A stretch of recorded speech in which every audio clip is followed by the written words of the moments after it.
All right. I think everything is live. I'm going to go post a stream announcement, get some stuff set up, and then we'll be ready to start.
All right, I think we're good. Let's go ahead and switch layouts.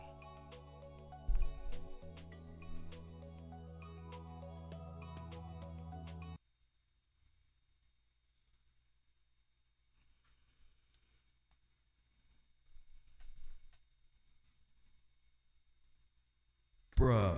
All right, I'm just doing some last minute sound check stuff. Bruh. Okay, I think the output from the loop is where it needs to be.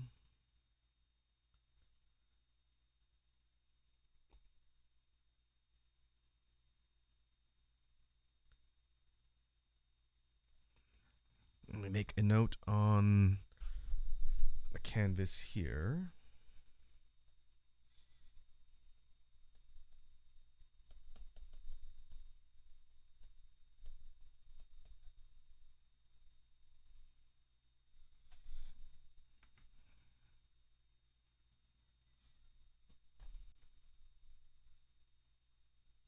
I think we're good to go. So for today's drawing stream, to sort of recap what I'm planning on doing here, like we've been working on for several streams now, I think it's been a couple weeks because we didn't work on this project last week. I want to continue working on the Monster Hunter Triple Fusion project that's been ongoing here on stream. And we left off that project setting up some primary stuff for the third Fusion in the series to draw.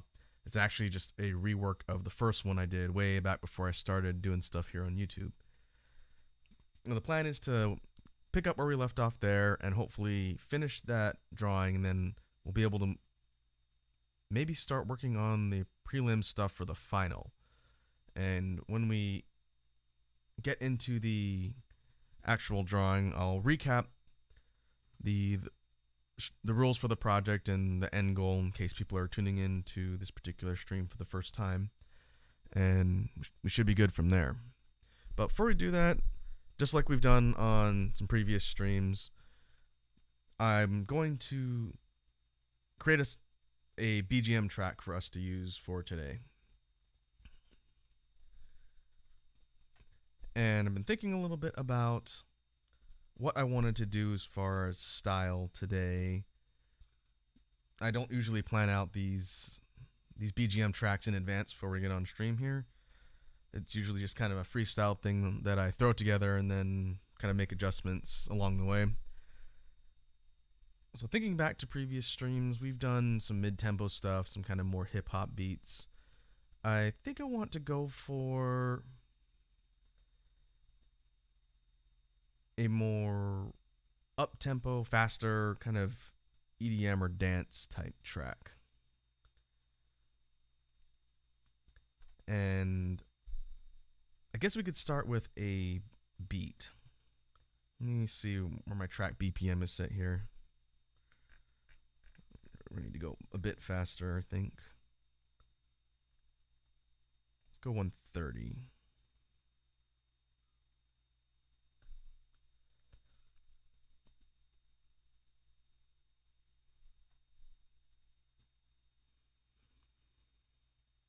Bruh. And based on the BPM for 130, let's see, what would be a good percussion line to start with? You could do a mix of kicks, hats, and snares to start. I do have some stuff I want to experiment with briefly here from what we've learned in previous streams. I won't spend a ton of time on it because the point is to get a track together quickly and then get started with the drawing. So let's see. Let me set my faders right about here. Let's see. Let's start with something simple. Maybe something constant kicks and an outwards K. So something like, or we want to go even faster.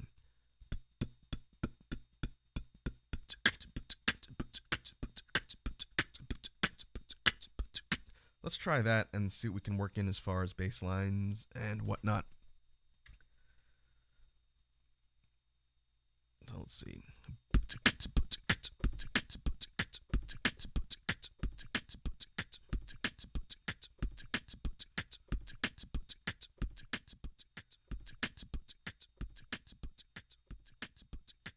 I'm going to drop the track volume down a little bit as I'm kind of trying to figure out how I want to layer stuff here, and then I'll boost it up where it needs to be for the playback.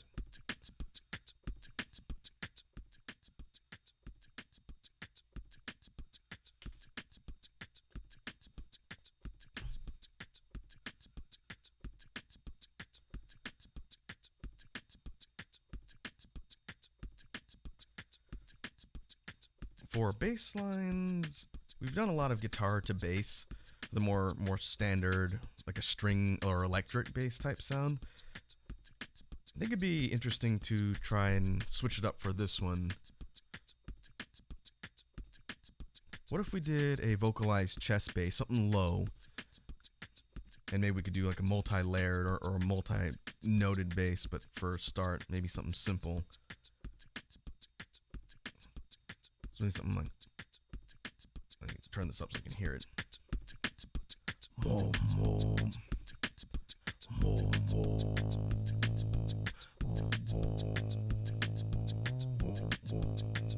Something like that.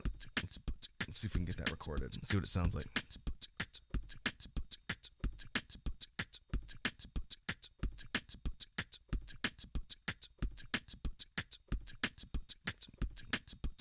If I line it up this way, it'll be easier.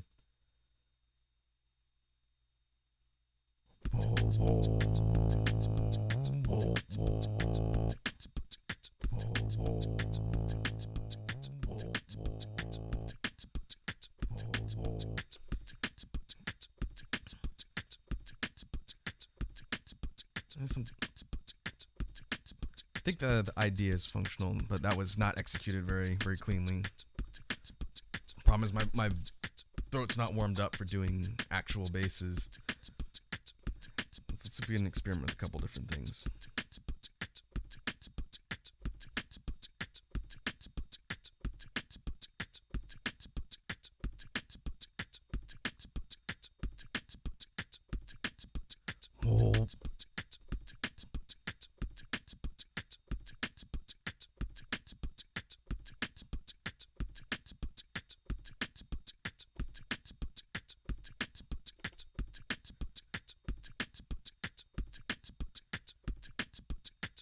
Actually, we even take that bass line and use guitar to bass, but change the balance. That might make it a little bit easier, so I don't have to waste time trying to get the actual vocalized chest bass totally perfect.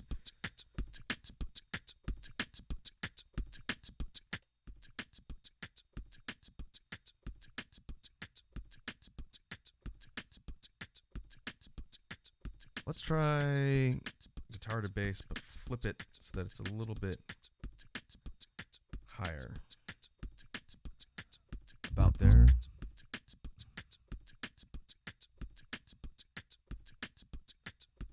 Let's see, that's a lot higher. We can go much higher with it to give us kind of a more distorted sound, which is different from what we've done before.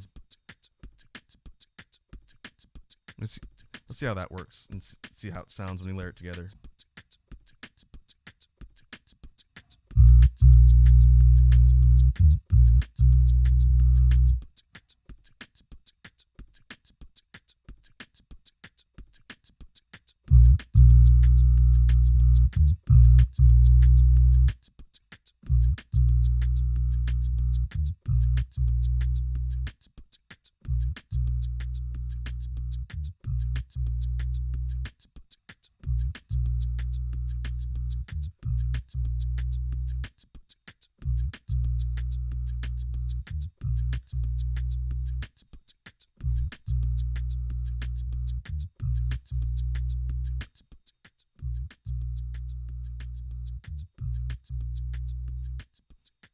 All right, think the bass line's functional.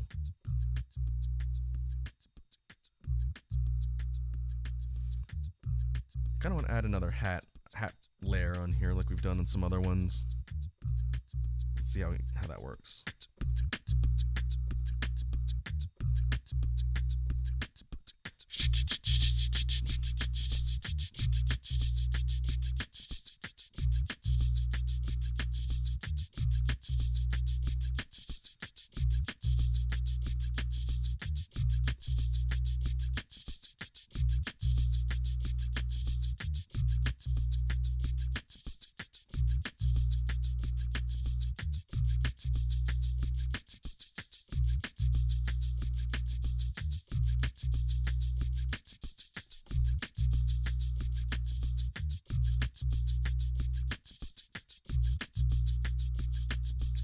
Messing around with the beat scatter and see if we can come up with a good alternate effect for that hat run so we can switch it up on the fly.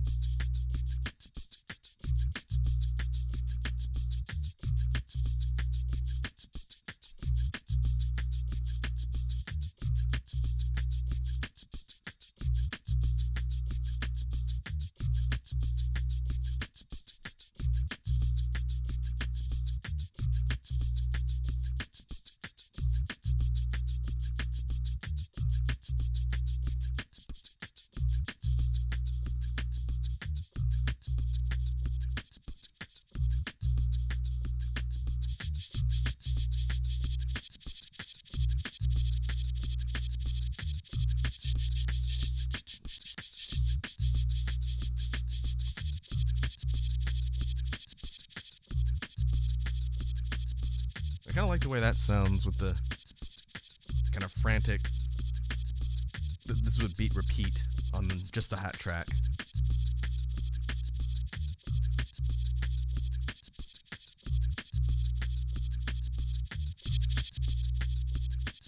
Yeah, I like that.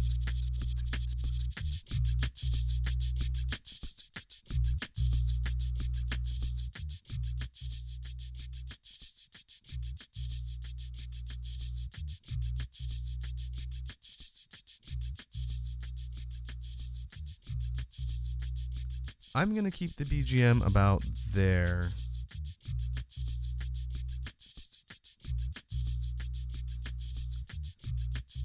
And we'll see if it's too soft when people roll in here.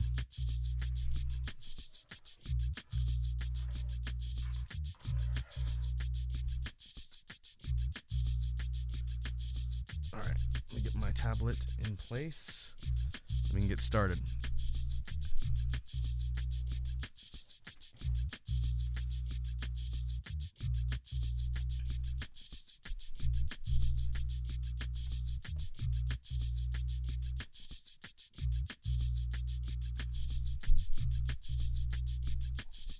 All right. I think we're good there. Now, a quick recap for the actual project itself. Now that we got the BGM stuff out of the way.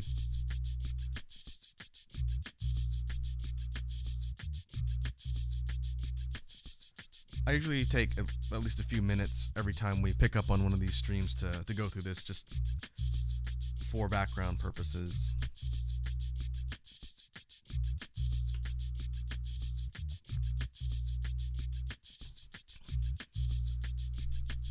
For the Monster Triple Fusion project, we are working in the world of Monster Hunter, using creatures from the different games in the series. And the point is to take our three subjects here. Subject A is the Fanged Wyvern type Zinogre.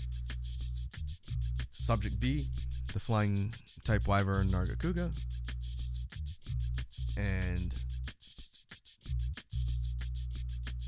Subject C, Fanged Beast, is Volvidon, I believe. I always forget the terminology for the bear type ones. But throughout the experiment, across the different stream sessions that we've been working on, we've taken the various subjects and we fused them together by combining their physical attributes and creating a creature that has qualities of each of its components.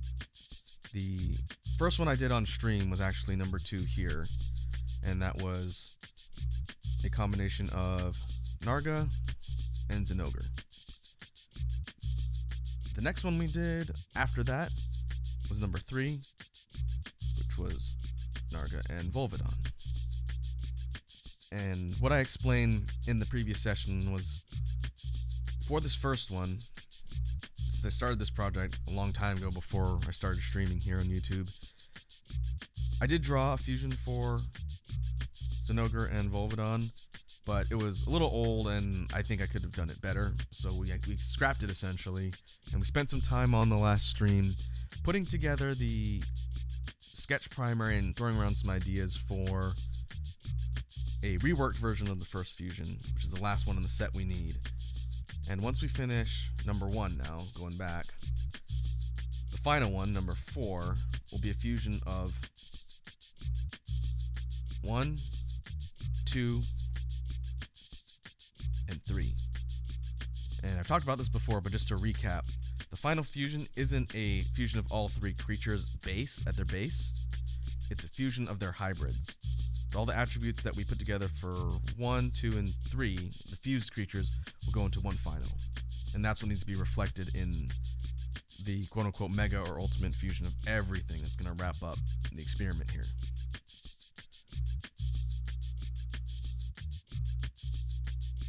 So I'll go ahead and I'm going to refer back to this diagram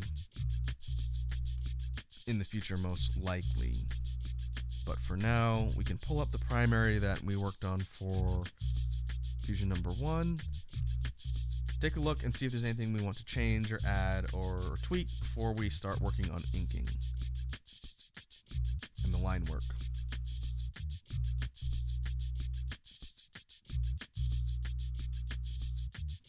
said, a couple primaries with some basic poses.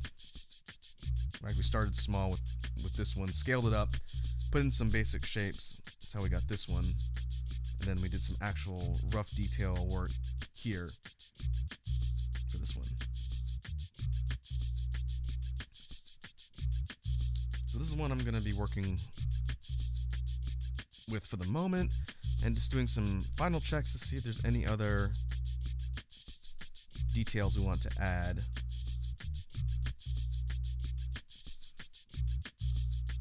Before we sort of finalize the primary here and move on to line work.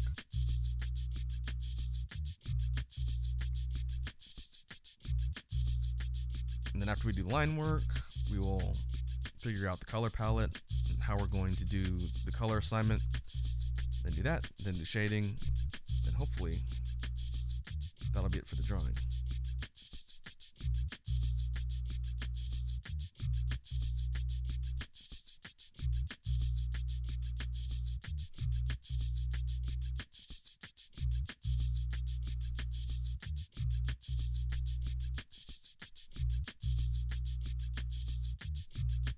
Looking at what we did last time, the body type or species, dominant species type classification for this particular fusion is using Volvidon, the quote-unquote bear species type from Monster Hunter. So what we have here is a big sort of hulking bipedal, primarily bipedal creature. And combining some of the attributes from its components with Zinogre and Volvidon, we started off by giving it sort of the spiky ridges and armor that Zinogre has on its head. We opted to not go for its twin horns that are kind of a signature design element because we've already included that on a fusion, and we kind of want to avoid being redundant with the elements we're going to be adding together. We'll be able to make a decision on whether or not to include the horns when we do the final Mega Fusion. That won't be an issue.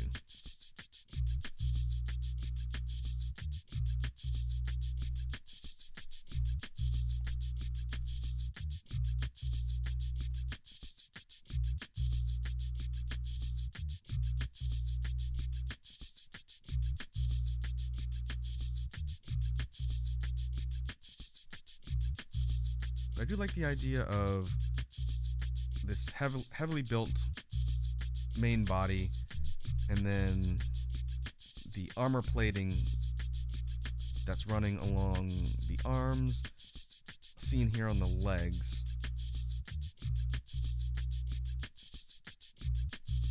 And then running along the chest. And I've been probably redrawn the chest plates at least 3 times since I put them in beginning, just because I want to make sure the overall positioning and pathing is moving in the right direction here. And I'm hoping for this particular fusion, because this one's being done on the larger high-res canvas that I realized last time we needed to use, I'm hoping the final product isn't too jarringly different in resolution from the other two. We can pull up the other two. Let me grab them.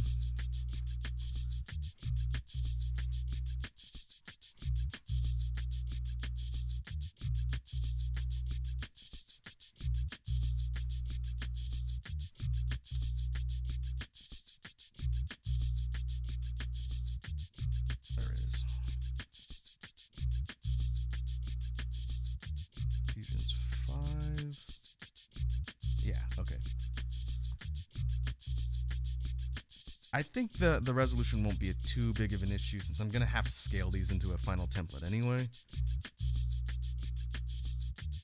But here's our first one. Here's our second one.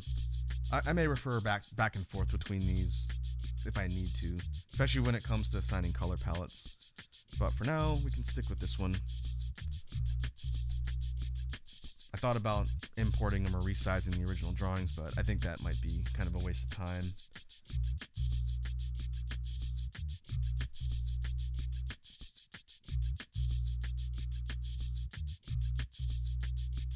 does look like this fella's leaning a bit. I do want it to have kind of a hunched over look. I don't want it to be completely upright since this thing's kind of got a bit of a hunched posture.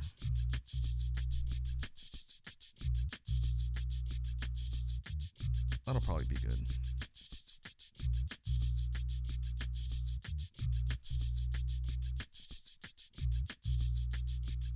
Before we start inking, zoom in a little bit, take a look at where we've laid out as far as details on the face.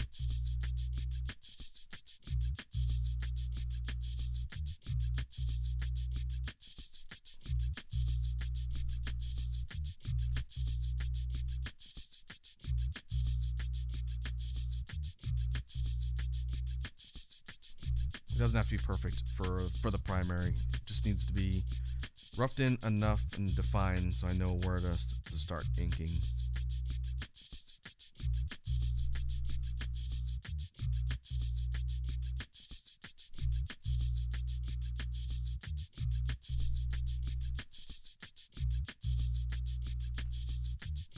I do like the idea of having the eyes be a bit more kind of recessed in. That's taking a page out of Volvidon's book.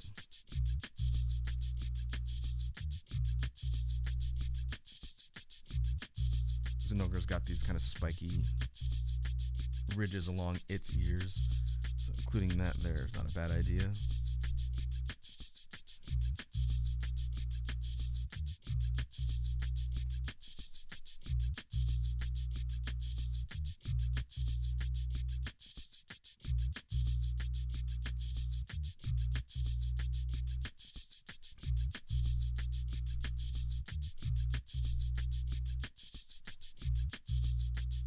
I may have to tinker around a little bit with the fur patterning on the kind of mane that goes from the head down shoulders and all the way down the back and eventually leading the tail. But for now, I won't worry too much about it.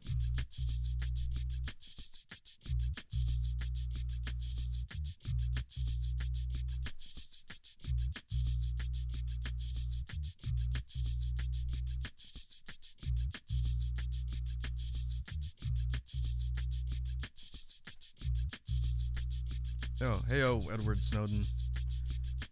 Welcome to the stream. Good to see you as usual. How's the BGM track level? I have it set to about where the video game BGM tracks have been as far as the output, but let me know if you have trouble hearing me over the track or if the track is too soft.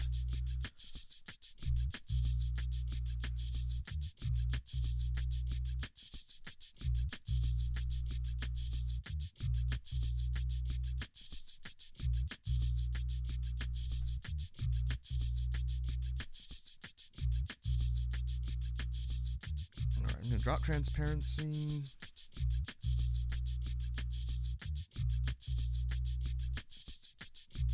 And let's start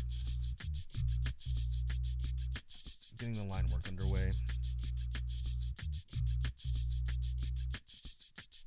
This would be a good time to make sure I'm following a similar line weight to the other fusions. Problem is I'm working at a bigger resolution than I was before.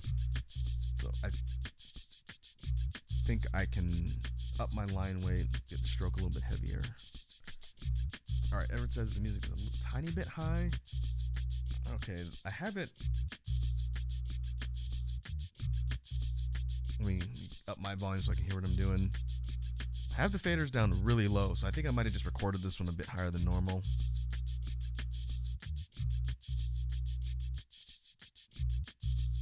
I can get around that. What I can do is I can drop the mic level and then up the boost on the mic itself.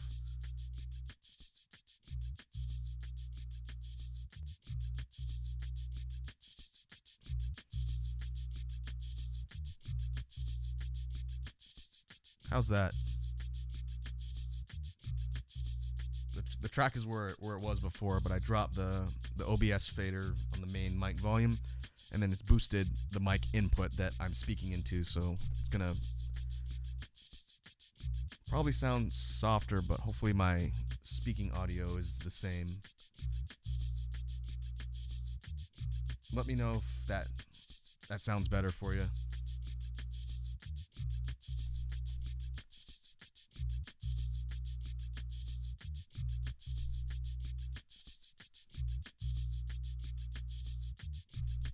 Alright, perfect. Thanks.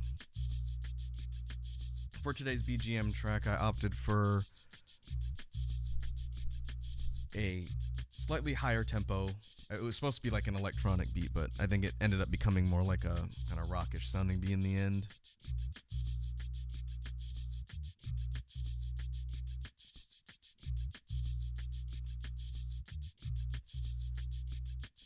I'm gonna need to set aside some time this weekend to record some of the more recent Stream Sound BGM tracks. I'm a bit behind on those. I think there's 2 or 3 that we've done recently that I liked enough to want to record and put online, and then I need to finish putting them online. I think the track information for the very first BGM collection is pretty much done. I've just been kind of busy with stuff this week, so I'm able to sit down and finish the stuff on Bandcamp.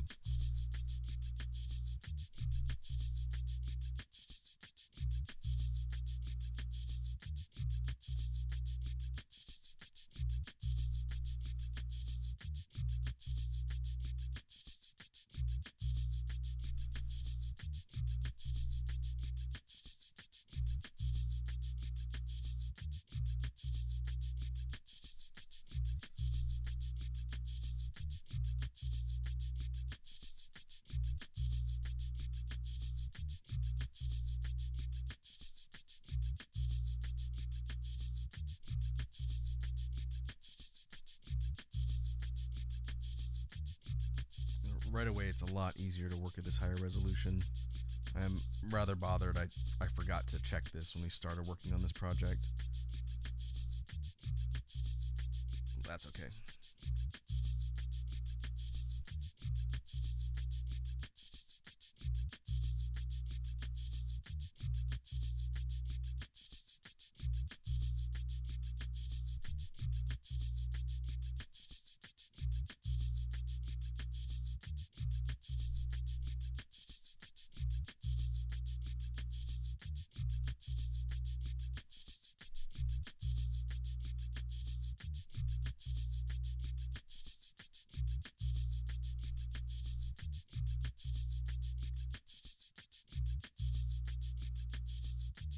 Now, Edward says, I got new headphones recently, so maybe stuff sounds different. Are you using, just out of curiosity, you don't really have to answer if it's a little bit too personal. Are you using earpods or earbuds or over the ear, like studio headphones? I think you said you were listening with earbuds before when I asked you, but for these new ones, are they still earbuds like before?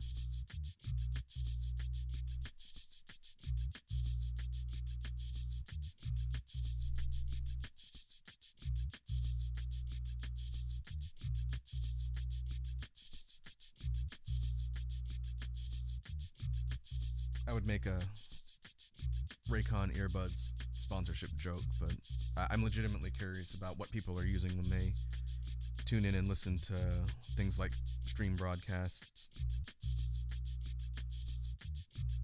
Earbuds. Okay. I'm using a pair of studio headphones, like studio recording type headphones whenever I stream, and so stuff is pretty crisp when it comes across on broadcast from whatever it is I'm doing. And so I can hear it pretty well.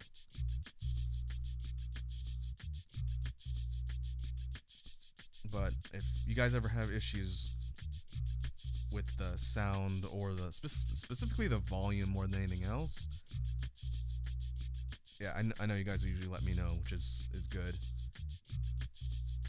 It's a bit easier for me to tweak things when I have the sound playing through the loop, because I have direct access to things like mic boost settings and EQ settings. When I'm doing other stuff like the chill streams, the media share, stuff that doesn't involve the loop station at all. I have the sound playing through a Scarlett sound input, and that one doesn't have an actual mix panel that it may have in the software. I just don't know how to use it. So I'm thinking about tracking down some sort of external mixing program.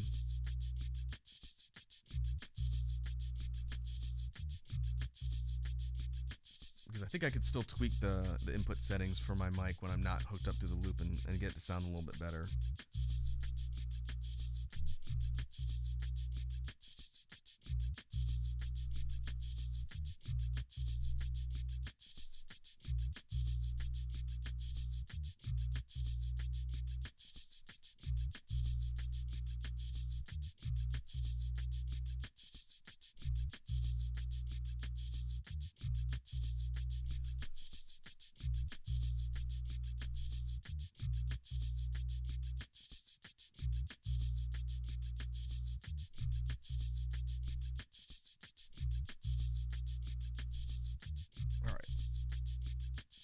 Move down towards the neck, or the main section here with the fur.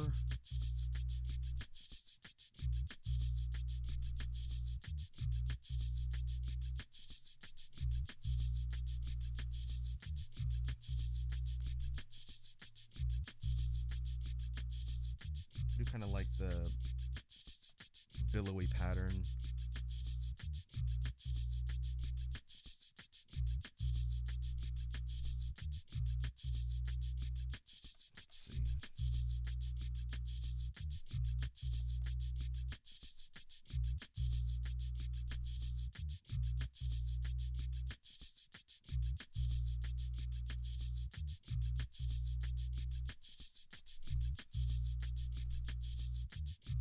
The line work doesn't need to be completely finalized like we've done before on previous projects. After I line everything in, I'll go back and do a sweep through and clean up. It's really more just to get everything placed.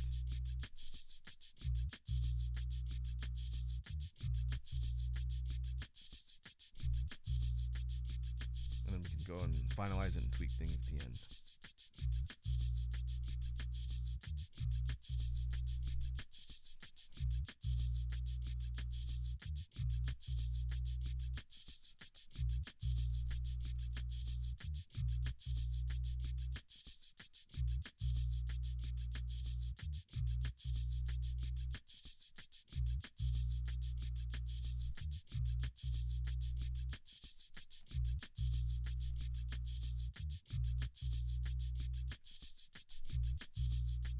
I'll need to start thinking about the color palette I want to use for the creature here. Once we actually get the line work finished, I'll pull up the subjects that are the component creatures for this particular one, and then kind of like I've done in the past, I'll do that dot assignment thing where I try and block in approximately where what each section is going to be colored respectively.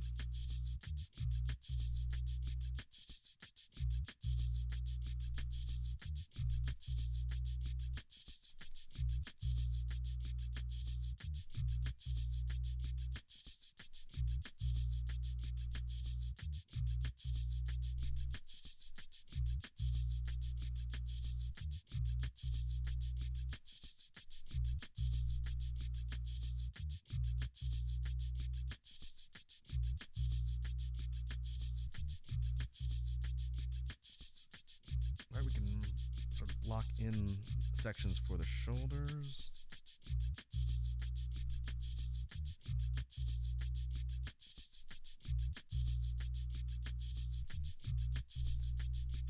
These need to have sort of a rough plated armored texture like a shell.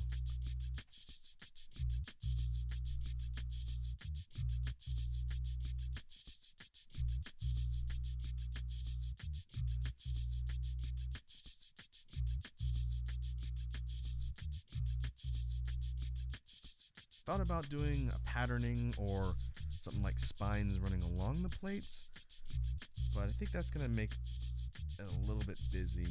that could be something that we incorporate in the final fusion.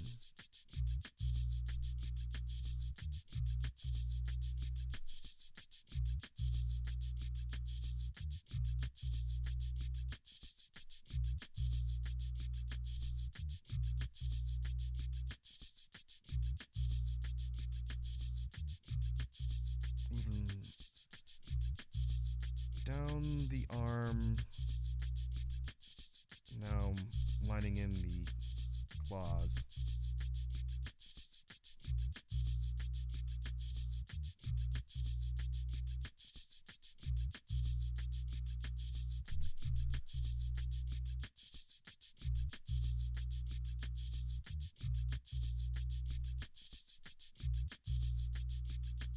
I like the idea of these sort of big paws, essentially.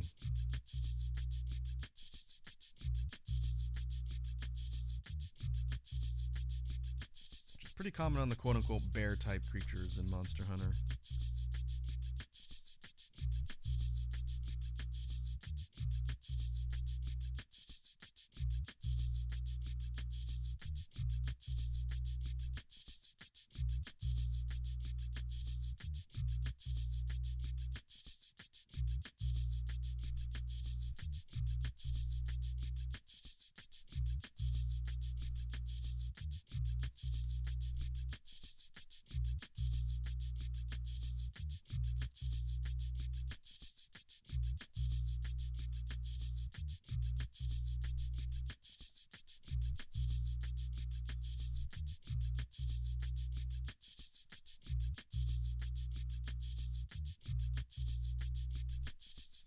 Alright, we'll get it roughed in here.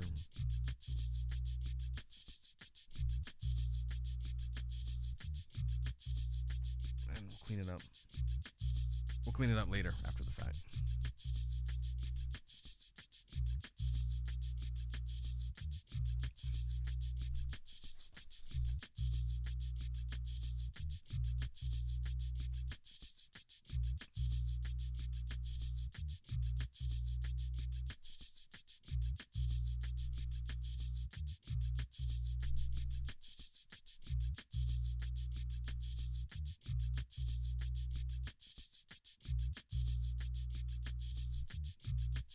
Okay, can do the same thing, try and make sure we're keeping the positioning, things like the digits, the claws, consistent on the opposite paw here.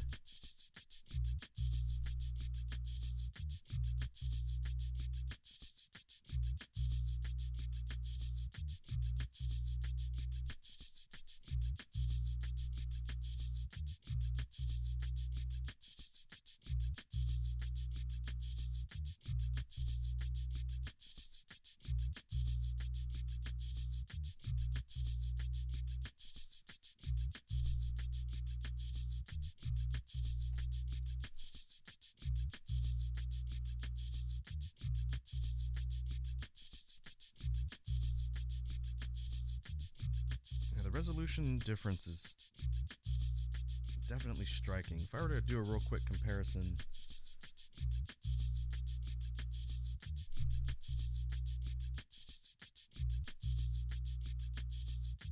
I guess it's a little bit hard to tell, but if I were to zoom in on this one, it would get fuzzy.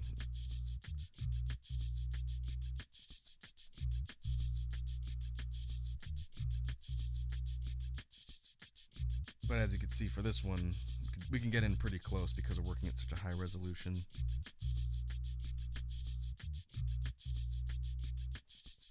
That will be the practice going forward. I don't think I'll make that mistake again.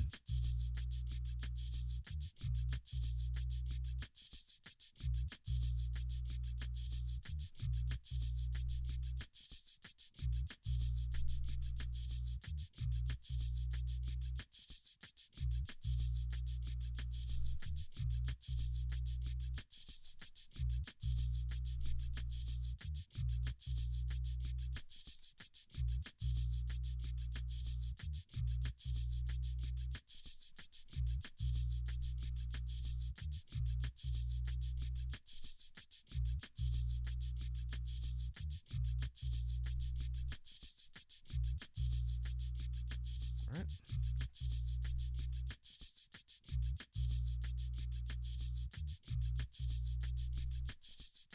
Making good progress.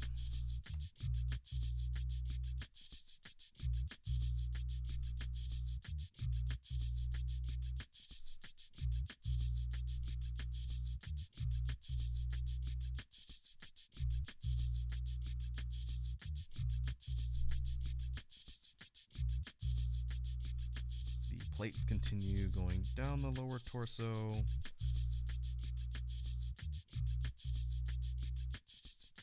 Continuing further, and then eventually become the section that leads to the tail.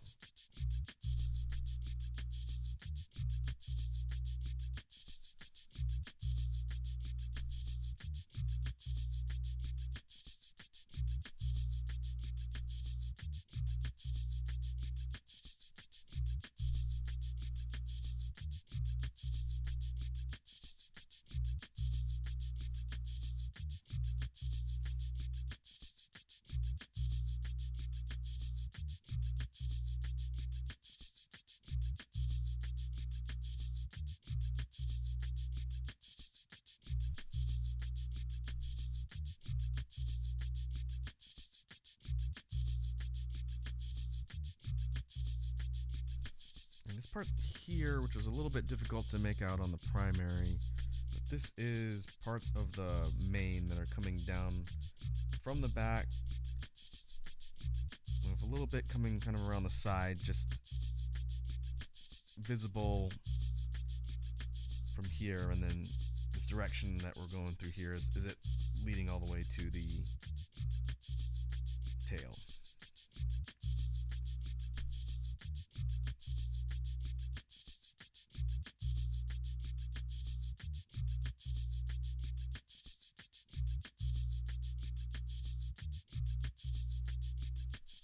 And I think I kind of roughed in before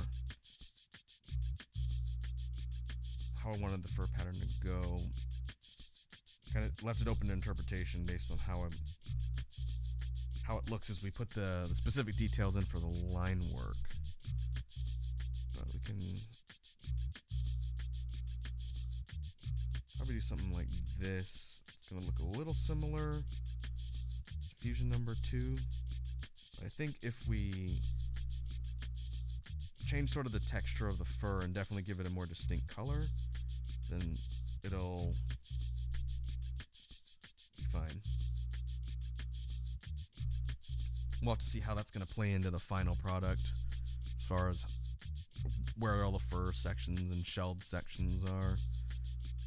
I think, or I'm expecting rather, to spend a lot of time sketching primaries for the final fusion.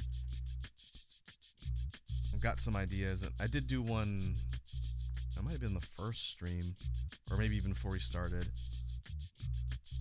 But I think just to experiment around, I want to do several with different ideas, different combinations of ideas, and see what plays the best.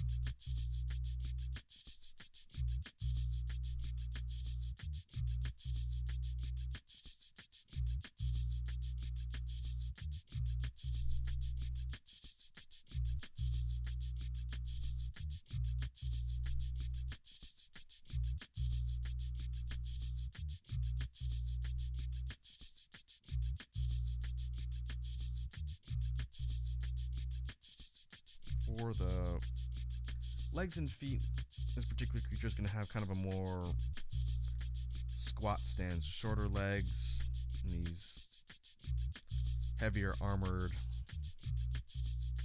like paws on the feet. To me, it looks almost like the creature's got leg armor from the protective plating here.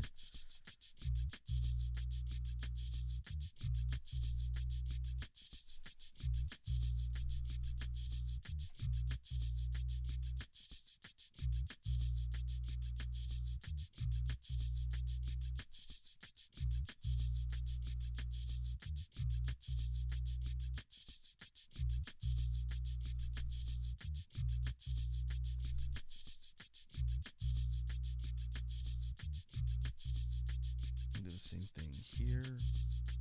we're almost done with the first pass on the line work. I think I'm gonna have to go and clean up some sections up here. I'm just gonna erase this and I'll go back, get back there.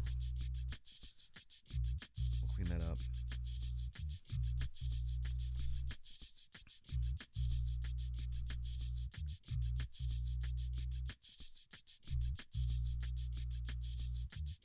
But while I'm finishing up the line work, again, there's not a whole lot to discuss here. It's just going over and inking in different sections. I know it's not the most enthralling part of the drawing process. I think the color assignment and shading will be a bit more interesting. I know it's more interesting to me. But as we're wrapping up the line work and getting ready to do cleanup, one thing I wanted to run by the chat, and I'll probably post something on Twitter too. I don't have a ton of followers there, but there are some people who occasionally pop over here, and it came from Twitter. But for potential content ideas, I was considering messing around with the YouTube Shorts feature. Their short form video creation, I call it a platform within the platform, but that function lets you do short videos. I think they have to be less than a minute in length, and you upload them. But I was thinking about doing something like real quick beatbox routines, kind of like a snippet of practice beat sessions, and uploading them as shorts. So the question is whether or not you guys would be interested in me doing that. It wouldn't be routine or on any set schedule, but if I have an idea and I'm able to get my recording gear set up and just put together a real quick video going through like a pattern or something beatbox related and putting that on the channel, if that's something you guys would be interested in watching. I have no idea how the whole algorithm and promotion of short content works. That's not the point of why I would do that. It's mostly just to mess around and have some stuff up there that's not structured, more improvised and just kind of for fun.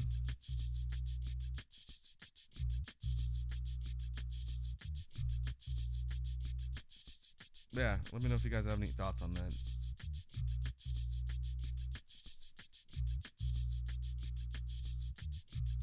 Technically, if I installed VTube Studio on my phone, I could record them on my phone, but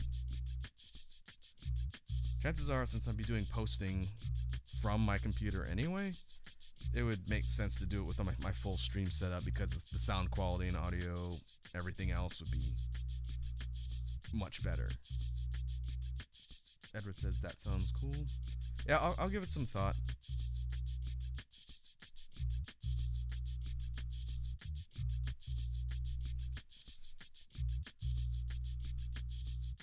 Maybe next time I have some spare time, I'll record several of them, and then do some light editing, kind of play around with the format, and then just post them and see what people think.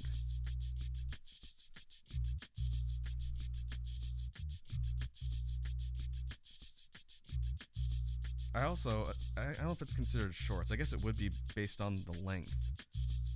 But another thing I was thinking about doing, which might be more amusing to you guys, I don't know, you could tell me, would be to put up a meme template.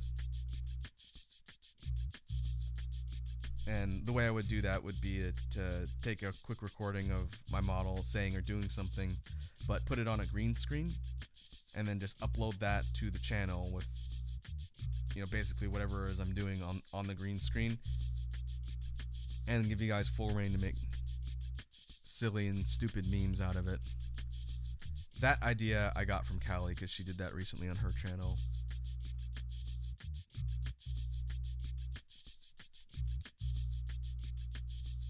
As a person who does like the evolving nature of memes, I think that could be pretty funny.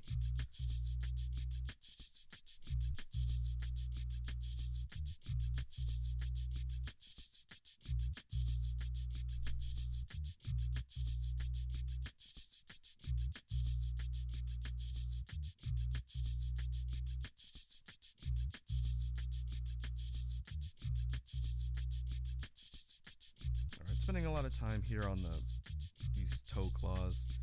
I want to get the shape right and consistent.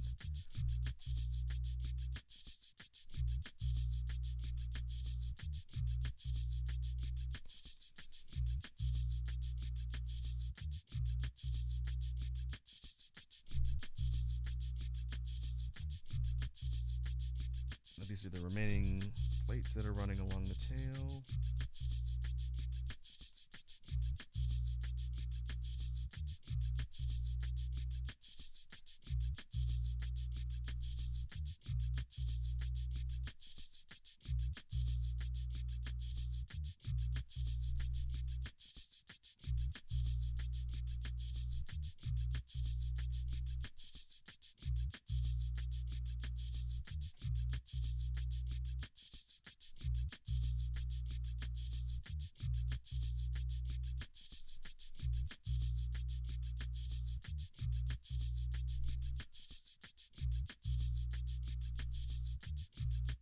Let's see, how do I want to do the toes?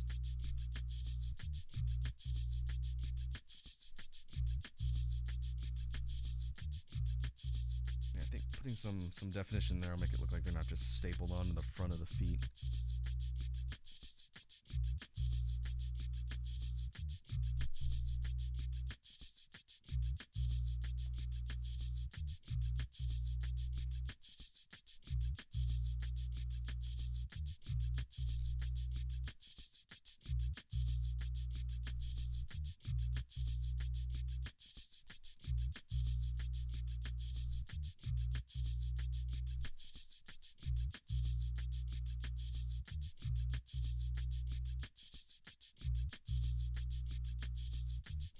Get the section cleaned up.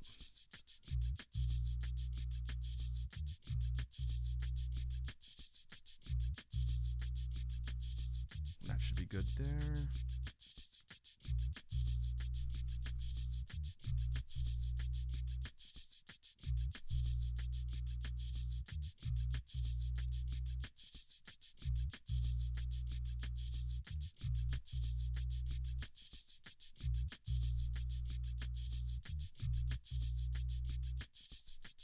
I'll need to do some real refined tuning and cleaning up on the line work here since I've reworked it a couple times.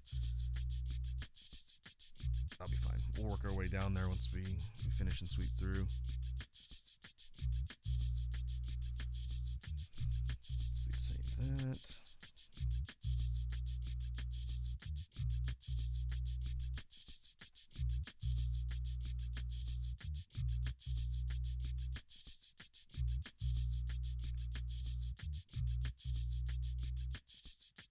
Alright, here's our rough first pass on line work for our kind of junky boy here. I think I'll go in and do the cleanup. Oh, whoops. And then we'll see how the final looks before we get to color assignment and figuring out what kind of palette we want to put on this thing.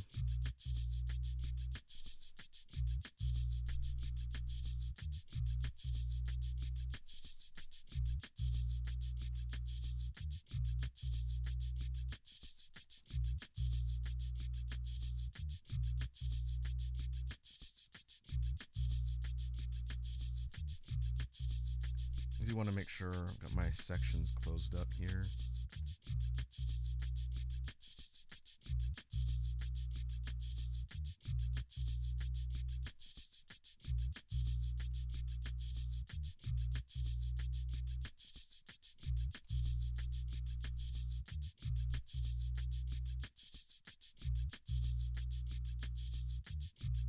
Hopefully the higher resolution means I can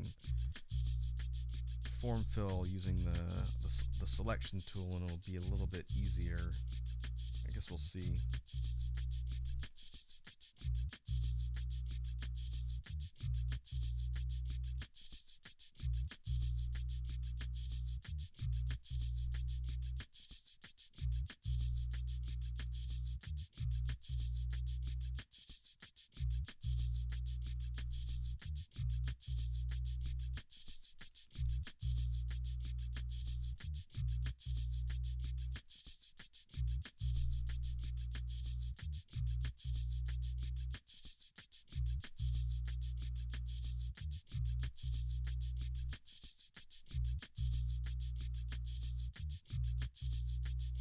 think I'm okay with the way the fur patterns are falling on the shoulder section here.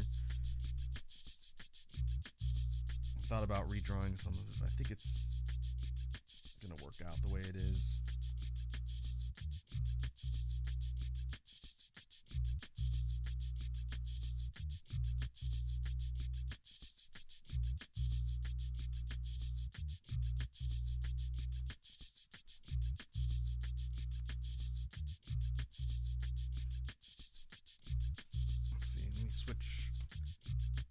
Switch up the BGM effect here. Switch the track.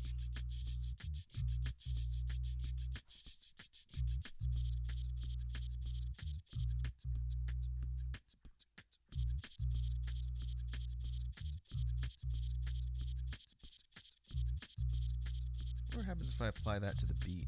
Right now it's just doing the effect on the hats.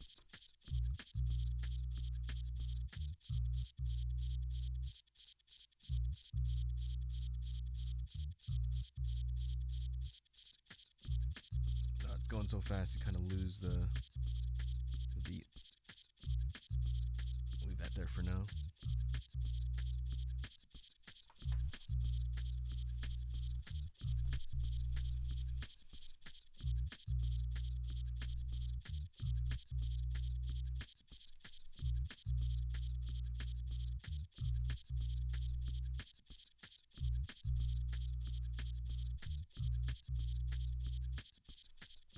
Gonna need to zoom in a little bit for the hand.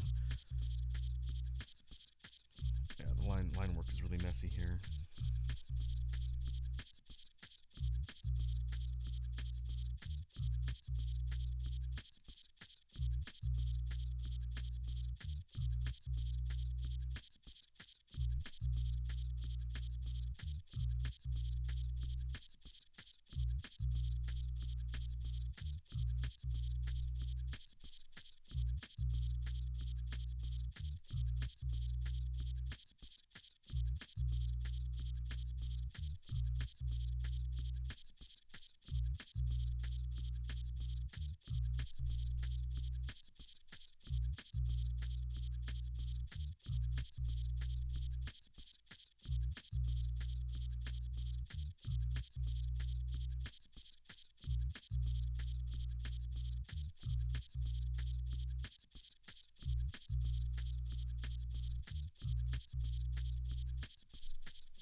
Edward says, can you put some kind of filter over the hi-hat chop?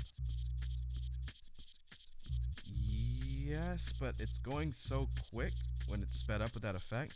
That's a little bit hard to hear the filter. Let me demonstrate because I was looking at that earlier.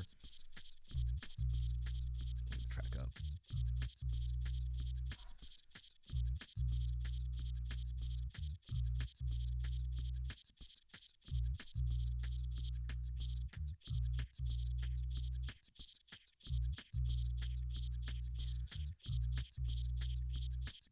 This is at about 65% effect for the filter on just the hat run. And it's kind of interesting because when you apply it to something moving that fast, it has a sort of oscillating sound that it changes to instead of the constant run,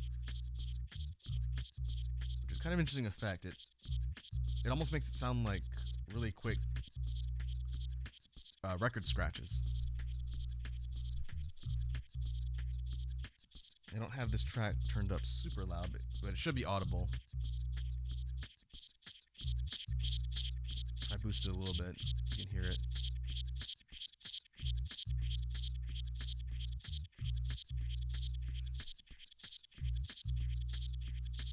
Yeah, I think that sounds kind of interesting. I'll leave it like that if you want.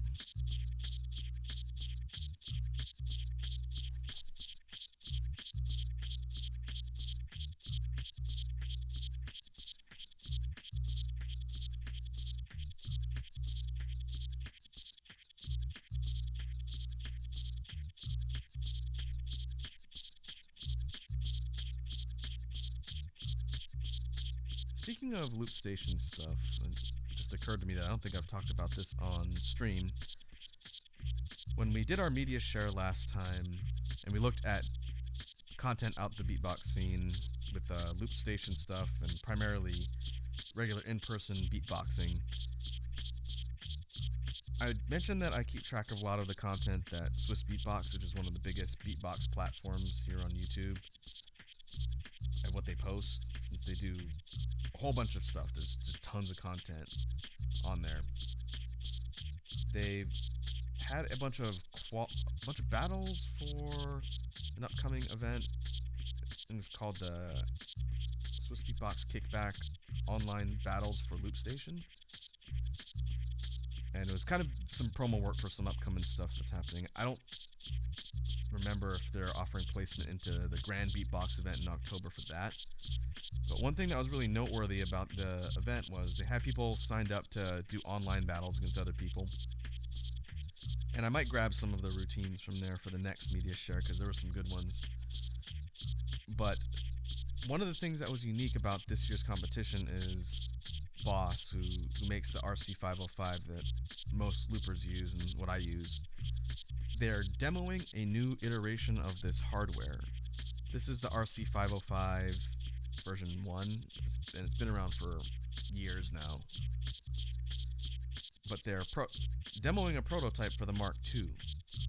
And what they did for this Swiss Beatbox event is they gave all of the competitors in the online battles a prototype of the hardware. The thing's not on the market yet. I think they're going to be releasing it soon. But they gave the prototype to the competitors so they could experiment around with it and kind of promo the upcoming product release for the battles. And it was kind of neat because it was giving a bunch of up-and-coming loopers in the scene a chance to tinker around with a brand new piece of hardware and show off its features and what's new. And it looks really neat. The 505 Mark II looks like a more advanced, more built-out version of the 505 version 1. It doesn't look dramatically different. It's a little bit bigger. I think it's taller and wider because the console itself is larger. But it has things like additional track effect inputs, or additional track effects, period.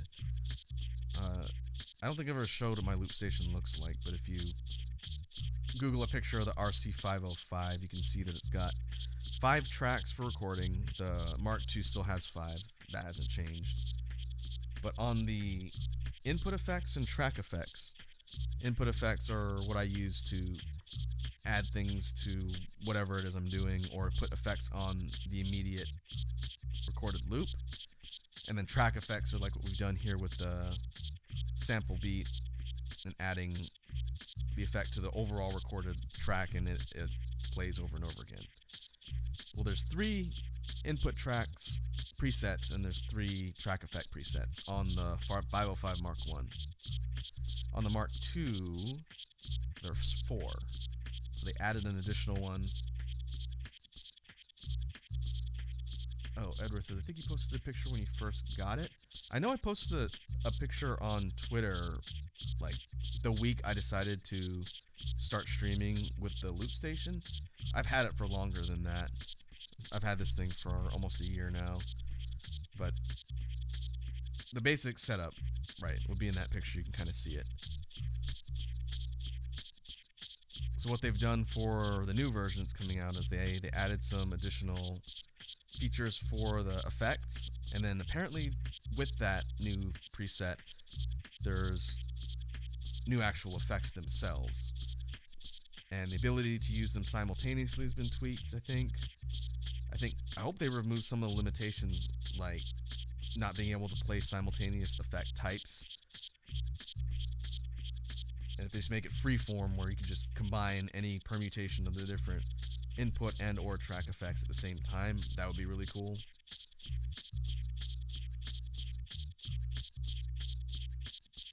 And overall, this looks like a more powerful version of the hardware. It looks neat. I'm interested to see when it comes out what the retail price figures look like, because the 505 version 1 was not cheap. It is not a cheap instrument to buy, but I knew I was going to be investing in it for content and for just general music creation stuff. And I imagine the Mark II is going to be more expensive. But the advantage, and again, this is not going to be something like I'm going to pull the trigger on immediately. I want to see when the hardware comes out what people are saying about it. But if I were to invest in a Mark II, again, probably wouldn't be right away. One, I don't even know where I'd put it. My work setup here when I'm streaming is a friggin' nightmare. I keep mentioning I need to send you guys a picture. But if I got the Mark II, one thing that's kind of neat about the way the hardware works is I could hook it up to the Mark I and basically have 10 tracks and the power of 2 loop stations at once hooked together, which is very powerful and it'd be kind of neat to play around with. But I'm pretty sure I would need like a freestanding rack or something because I don't have enough room on my desk for 2 of them. I barely have enough room for 1.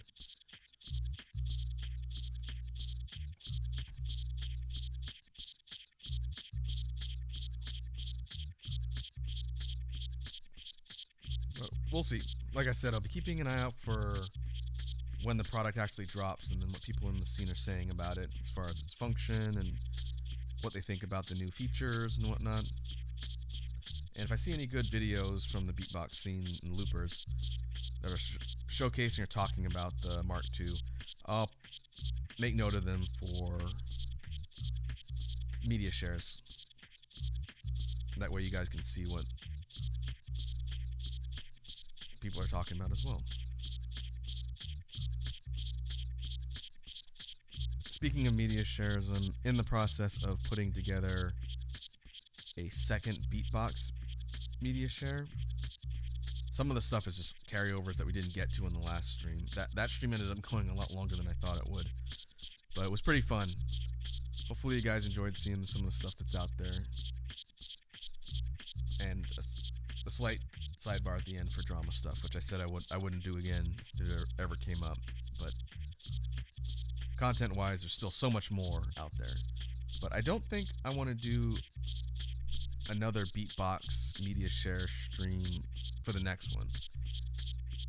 And so I've been kind of kicking around ideas for what to put together as far as other content that we can look at on stream. I'm open to suggestions. Like I've mentioned before, if you guys have ideas for things you want to talk about and watch together, let me know. I know Penguin in the last stream he had mentioned a cursed content stream, which I wouldn't be opposed to. It's just been done so much I don't necessarily think that's my first choice. Another type of stream or media share that I wanted to do, but I'm a little bit concerned as far as YouTube, would be like a Japanese music media share, be it either with YouTube videos or media that I have on my machine, where we check out music videos and stuff from artists that I want to kind of spotlight or showcase. That, while interesting and probably be something I could talk about at great length for a long time, that has the biggest potential to cause me problems for my channel. And I think watching any sort of music or any type of media like that that's potential copyright bait would cause problems. And I say that because the media share stream we did last week or weekend got hit with several copyright claims from some of the beatbox groups. And it's because their routines are also part of albums and stuff online. And so it didn't cause any problems with the video, but it did essentially would have demonetized it in the archive and the stream. Fortunately, I'm not eligible for monetization, so that's not a big deal for that. But it does mean that if I were to cover content like that in the future, when I did have the ability to put ads on stuff, then it could get me in trouble or even struck with a copyright strike.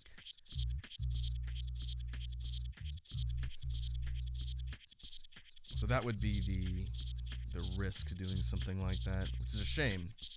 I think there's a lot of neat stuff out there that we could look at. But if it's going to get the robots after me, I'd rather avoid doing that.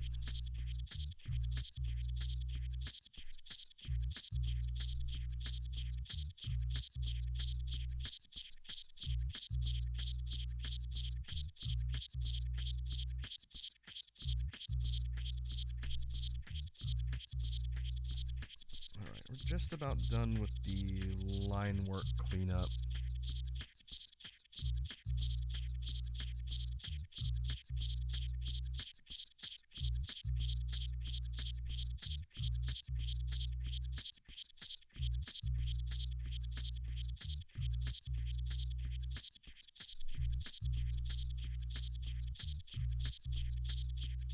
I'm going to add some accent lines and different things on the shelled plating and the fur. But other than that, I think we can get ready to move on to color palette and color assignment.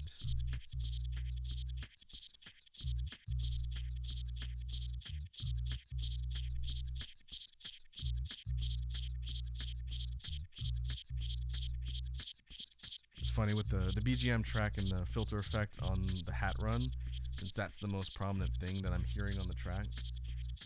It sounds like someone is hissing in my ear.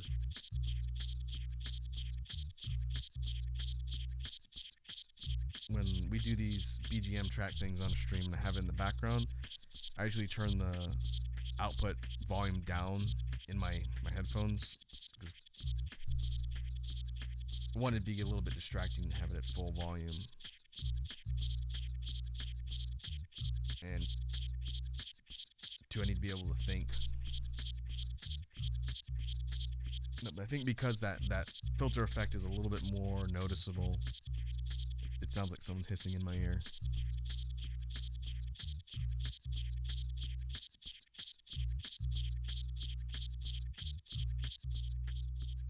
I'm going to drop that down a little bit.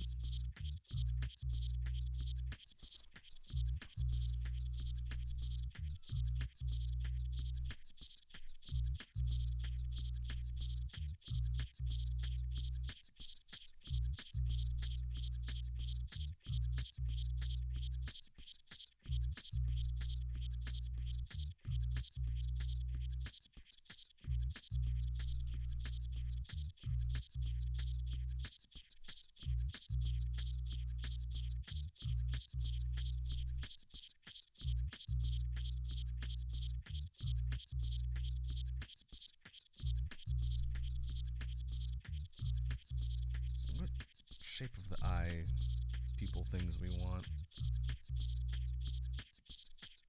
It's a little bit tough to see on the lower res picture here. Zinogre's got kind of these narrow eyes with a narrow pupil. It's hard to see in that image there. Volvidon has the same kind of thing, in fact. The coloring is different, but the shape of the pupil is the same. So I guess we can leave that in there. Well, I would have needed that on screen because we're going to need to look at colors.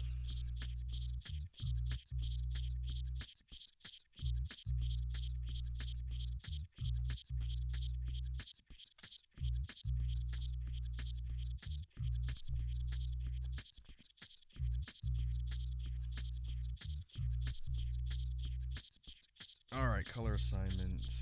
Let's figure out our palette.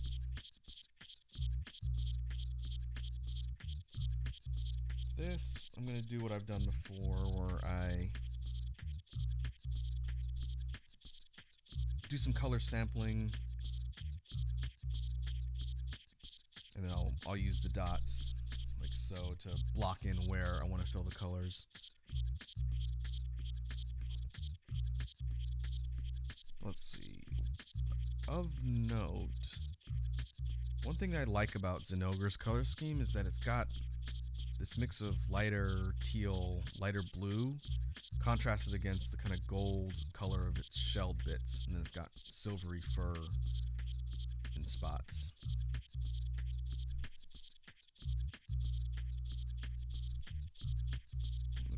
zoom in a little bit to sort of see. I want to grab samples of the color just to have, and then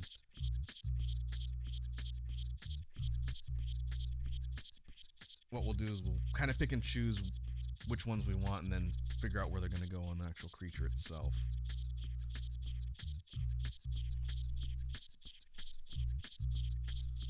Kind of a goldish color on the shell. The claws, we did this exercise before, but we'll run through it again. The claws are a dark green. It's hard to tell because of the shadowing on the model, but they're a kind of dark, almost army green color.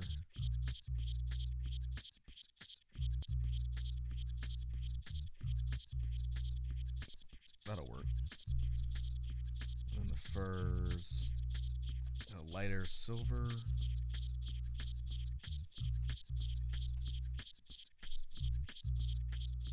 And that's about it. Those are the main colors for Zinogre. For Volvidon, we saw this when we did the second one. Volvidon's got base red.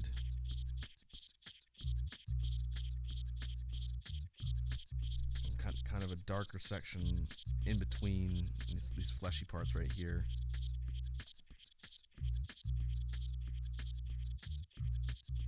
Underbelly, kind of brownish.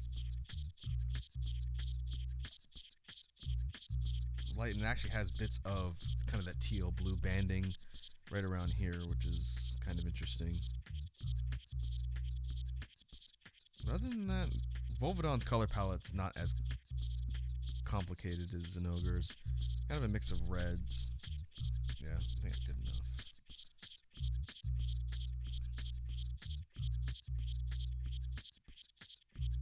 And its claws are kind of a more sandy, beige-ish color.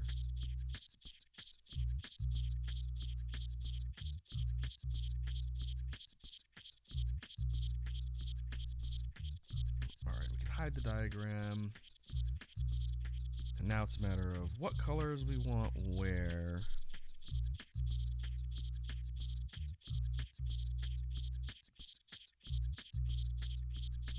Let's see. And taking a look at the color palette for our previous ones, having the main non-furred skin parts of the creature be this color, I think could work.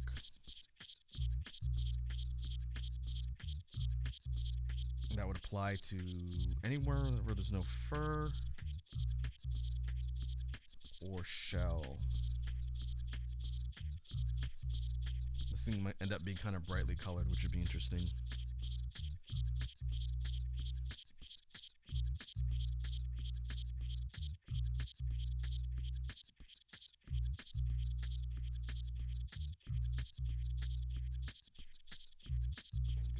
Go a shade darker to get more of a red color for the plates.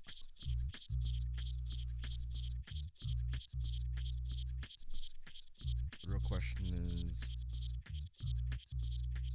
I thought about making the chest plates gold, but I think it's going to look better if it matches.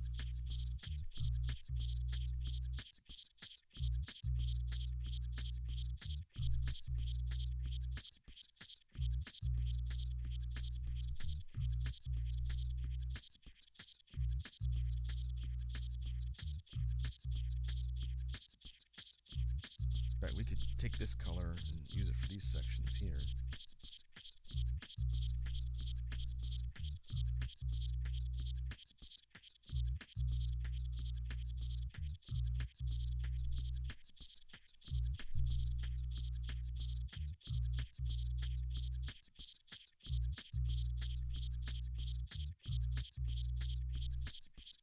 If we take Volvidon's color scheme for the claws themselves,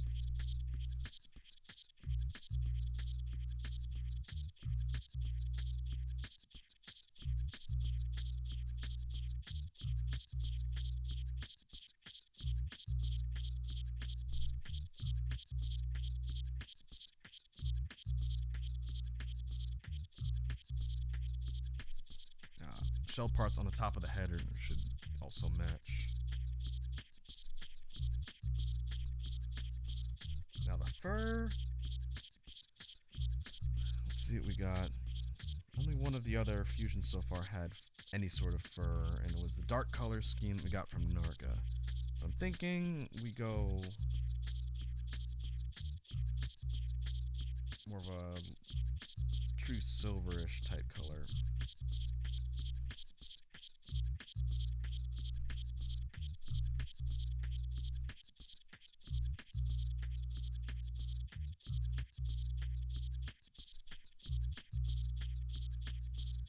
Go something like that.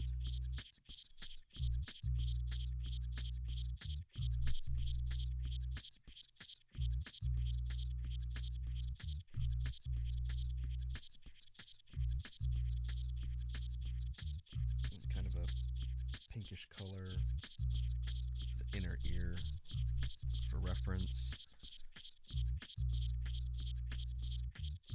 This would be a darker color here. The eye itself, I'll have to think about what color makes the most sense. Could go for like a bright orange color. Let's see, what do we do on this other one? Green? We want green here? Yeah, I think we'll go orange for now. Can always change that. All of the color stuff here can be subject to change or adjusting levels, but I want to do kind of a rough palette. Okay. Make that a reference layer for the line work. Then we should be good to just do some form fill. I guess we'll see how much cleaner the form fill looks with the higher resolution.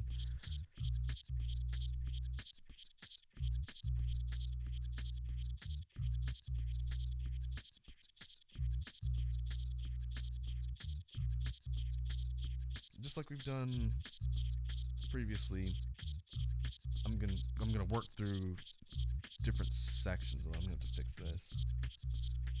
I need to put a boundary up here. That way it doesn't fill.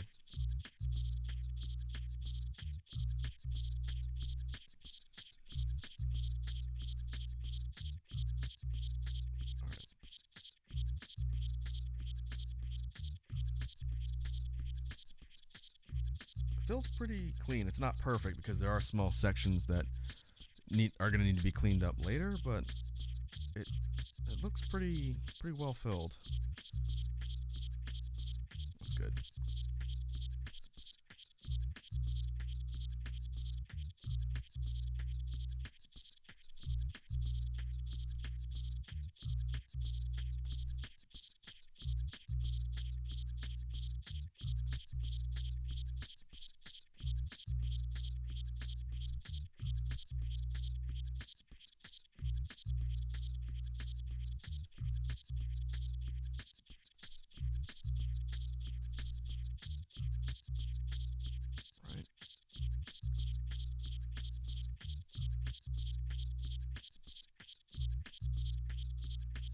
Now we can do the red plating sections.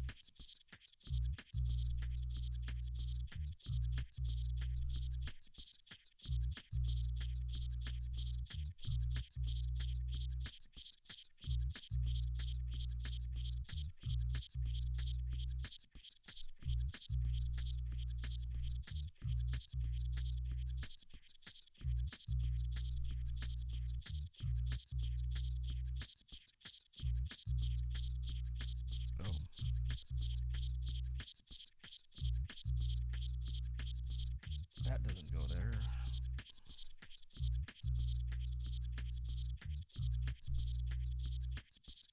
That's the color we want.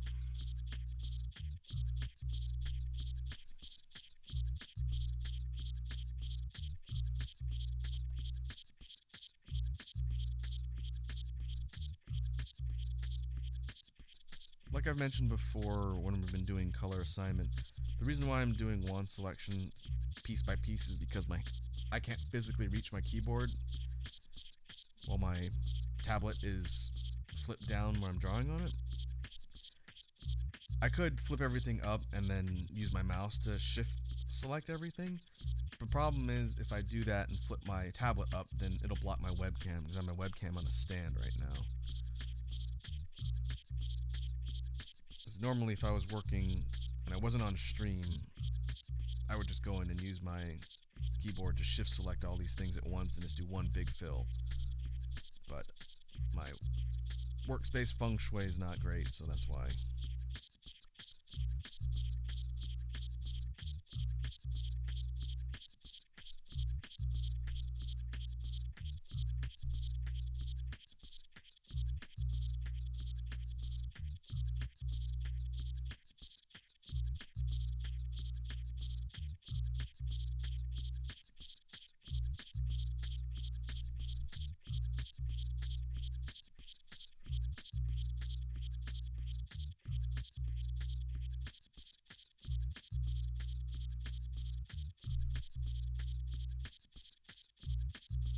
Alright, that's good for the shell.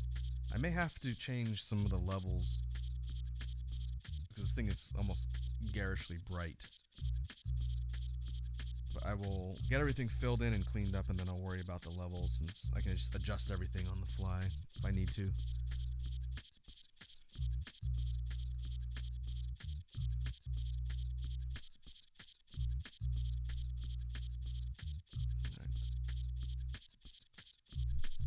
Smaller sections, I could probably just lasso select them.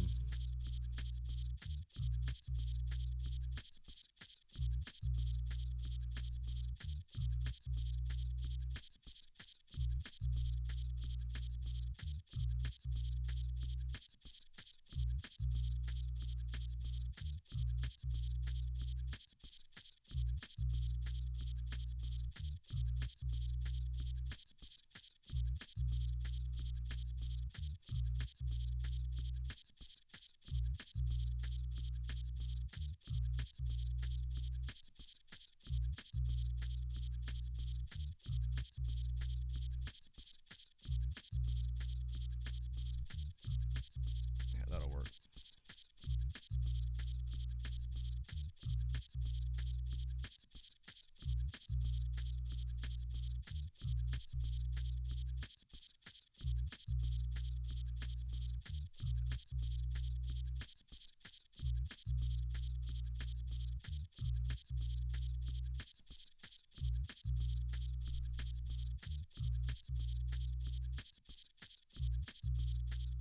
I could freehand this with the pencil sketch tool and just color it in like I was doing a coloring book.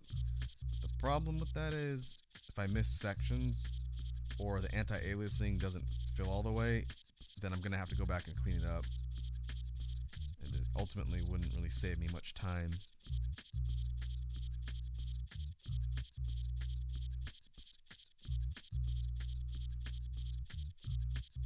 And I could just use the paint bucket as a fill. Let's see, get out here. But it could potentially be a problem too because it's not filling sections past the line boundaries. So to that end, I think it's easiest to just stick with the selection-based fill methods. There's more than one way to do color assignment in a graphics program.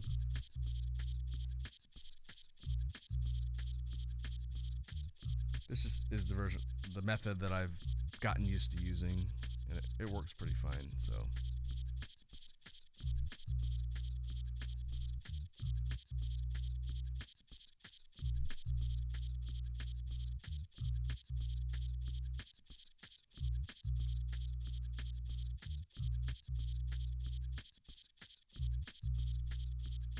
The real challenge would be if we were going for a more kind of painterly look. I am not good at that particular art style. I really would like to get better at painting, digital painting. I think I've mentioned that on stream before. Slightly different way of thinking when it comes to layers and messing around with colors. But people that can do things like fully rendered and realized drawings with that kind of painterly look have all my respect, because I've tried, and it's something I definitely need to improve at.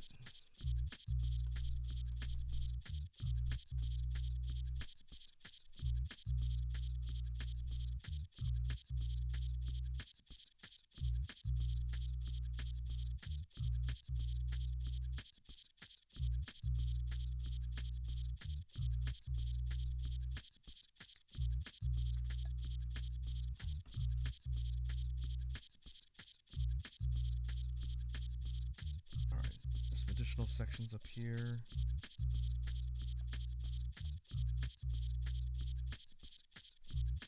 You can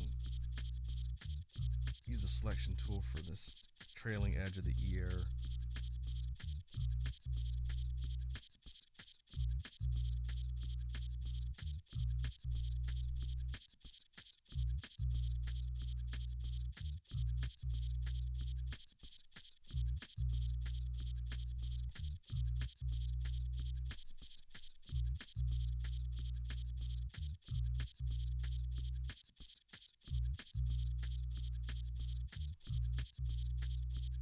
Now we can do fur.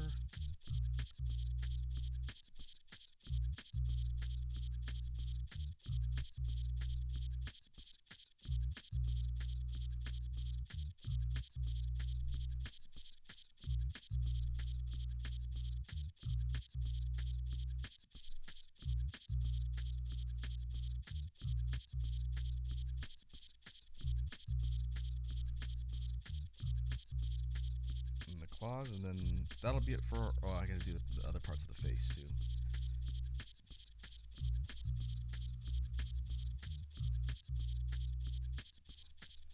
Fortunately, these are all larger sections, so I could just do the one selection.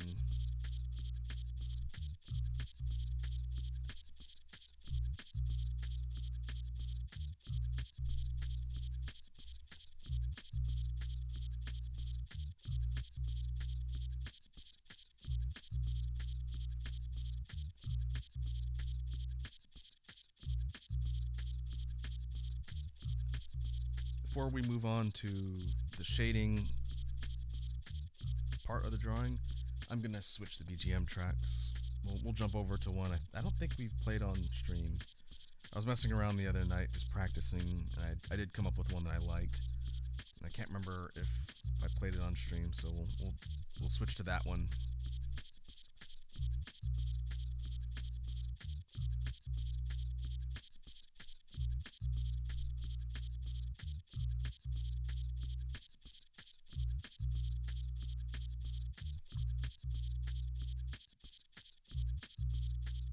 Alright, if we fill in the sections around the eye, then the eye itself, then that should be it. Then we can go in and do the cleanup, then mess around with levels.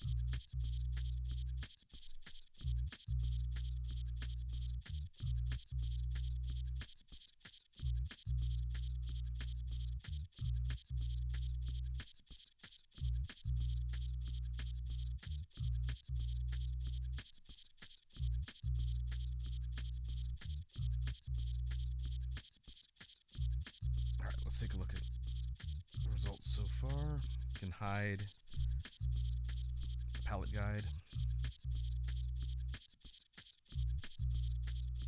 Alright, yeah, I definitely think we're going to need to make this a little bit darker, or at least less kind of bright colored. Alright, what I'm doing now is I'm moving through with the pencil tool, and then just cleaning up sections of the color assignment that either didn't fill properly or have some gaps. That way there's no holes in the color layer, essentially.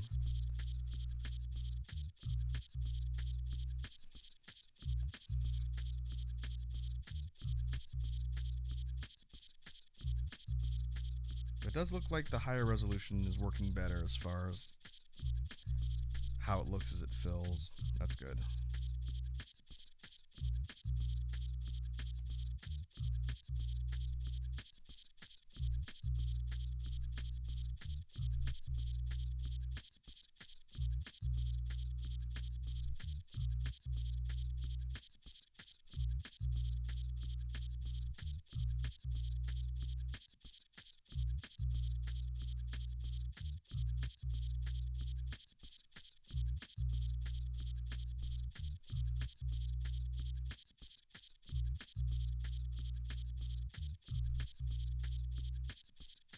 I'm just going to continue to systematically work my way down different parts of the body, cleaning up sections as I go.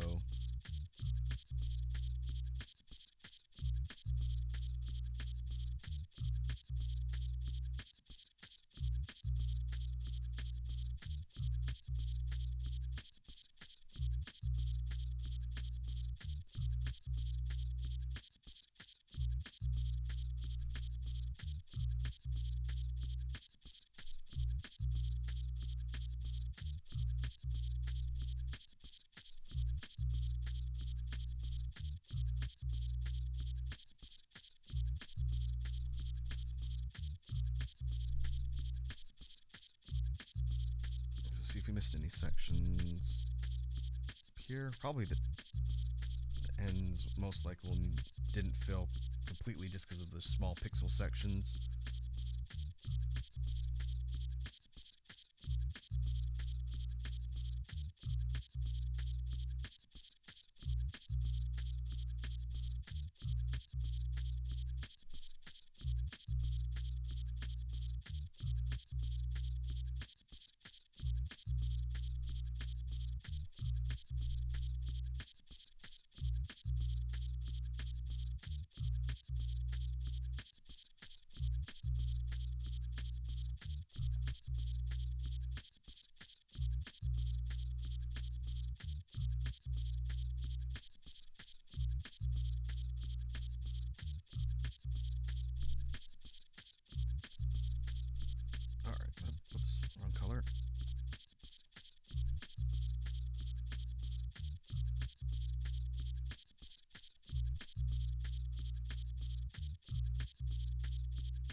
There's a lot of smaller sections that need to be cleaned up here down the toes.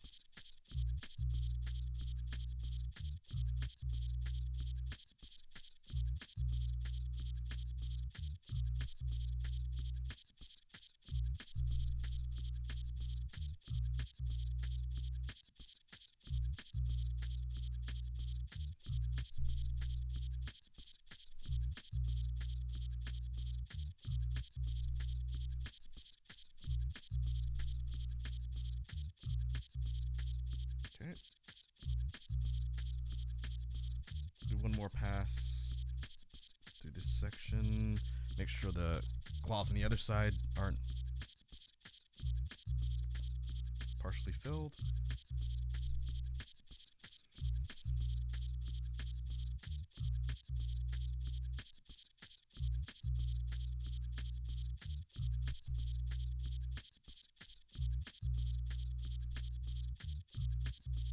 Okay, I think that looks good. But now I'm going to have to shift select, otherwise it's going to take me forever to do color adjustment levels. Let me see if I can get my keyboard. I have to reach over a little bit. I think that'll do.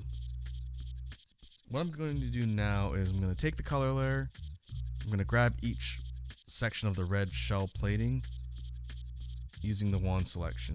And there's not a ton of them, so it's not a super difficult thing here. But I'm going to select them all, and then I'm going to do the level adjustment for all these sections at once.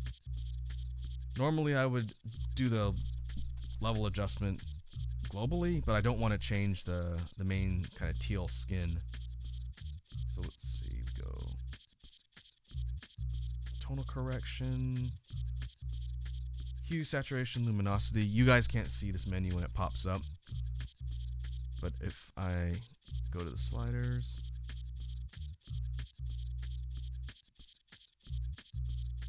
Okay, I don't want to mess around with the hue too much. That's going to change the color.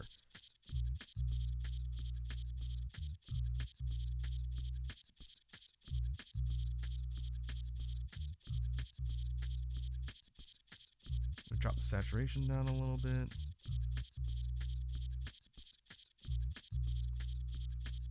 Yeah, I think that matches a little bit better.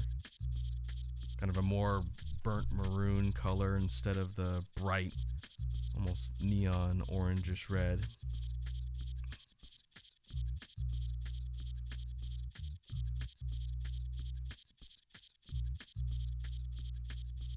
I think once we go in there and add the shading, it'll help a little bit too. But it's an interesting color contrast.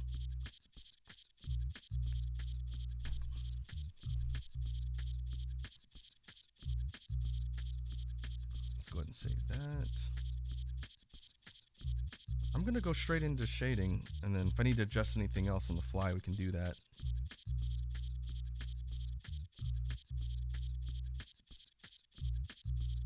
So what we'll do is we'll create a clipping layer, and now we can go in and just start putting in the rough shading like we've done on the previous drawings.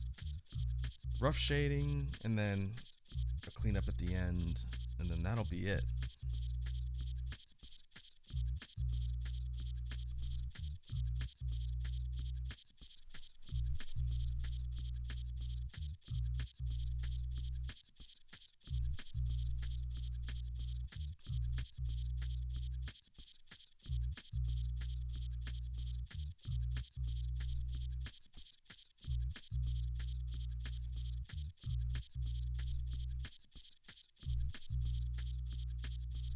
I can actually even go larger on my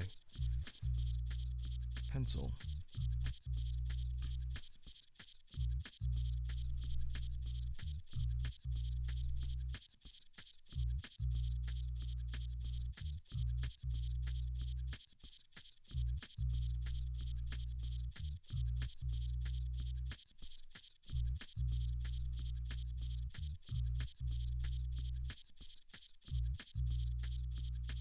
It's more pronounced shadows here on the neck as it leads down to the torso and the chest.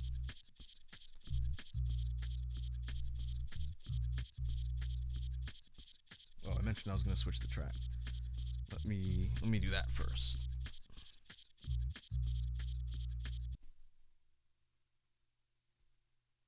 Save.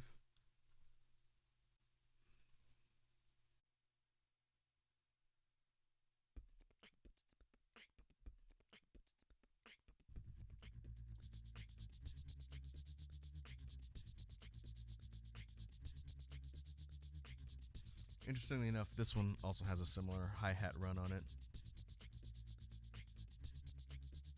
But the volume on this one was recorded a little bit lower, looks like.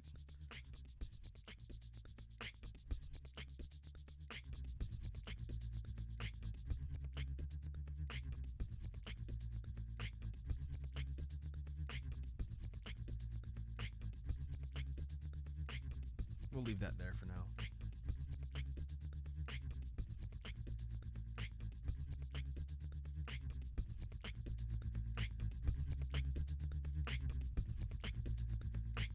And continue on the shading.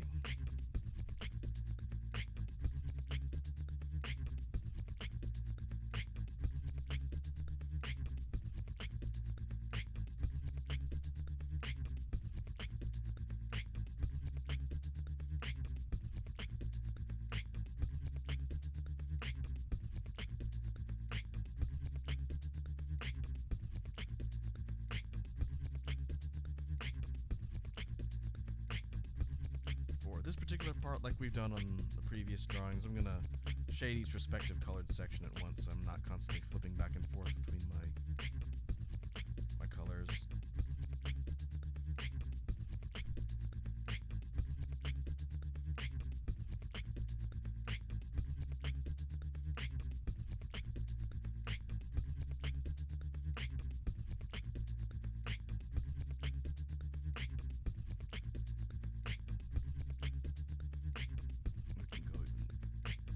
bigger for the brush size. That is handy. It means it's not going to take quite as long to shade all these sections.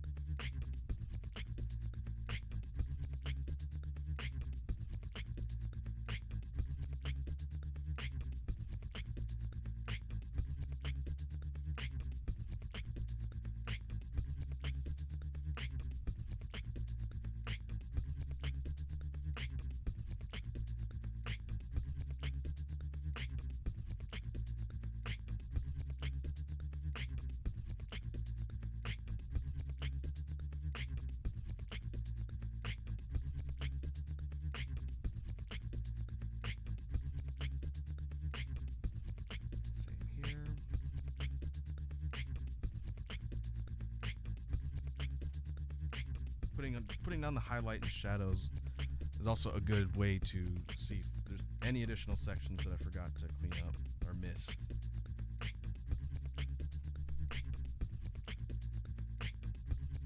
can see a couple here.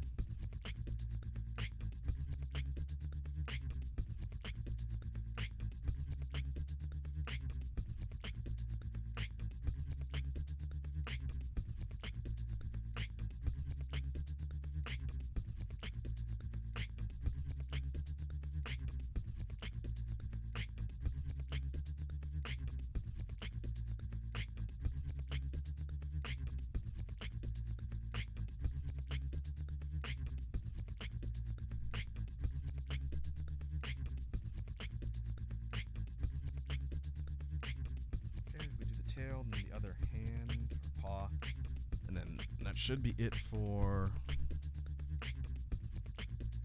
this particular color shading.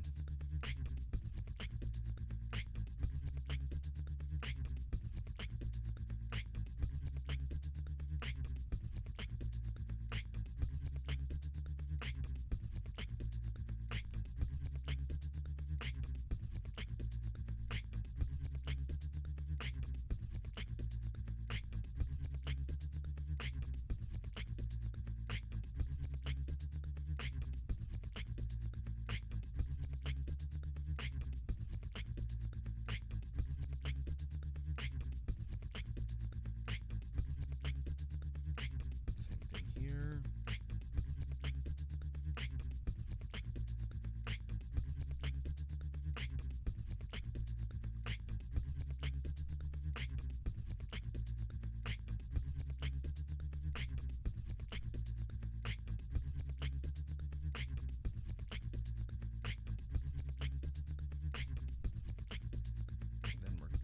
I think we're done with the teal layer for now. Let's do the shell, the plated armor. I think I want to go for much darker. Yeah, that'll work. Doesn't need to be super dark, like almost maroon. Just a darker shade of red to sort of contrast and give it some more highlights and shadows.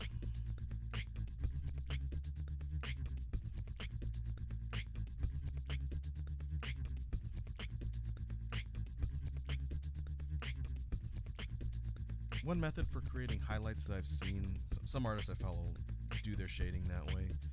They'll use the selection tool, kind of like I did for the color assignment, to block in shadows that way.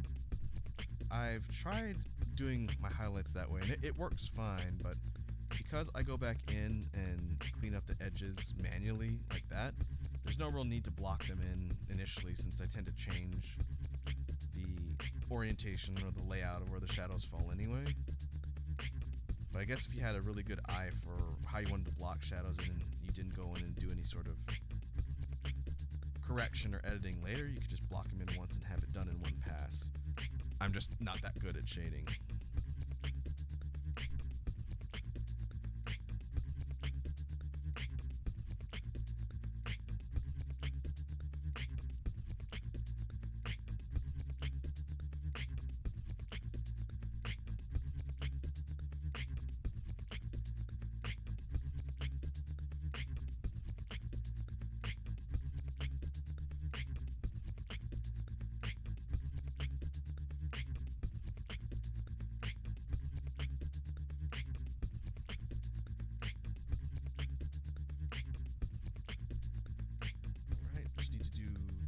contours on the chest plates here as they move down. And then that should be good. Oh, I forgot to check my mic settings since I moved to a new track on the loop.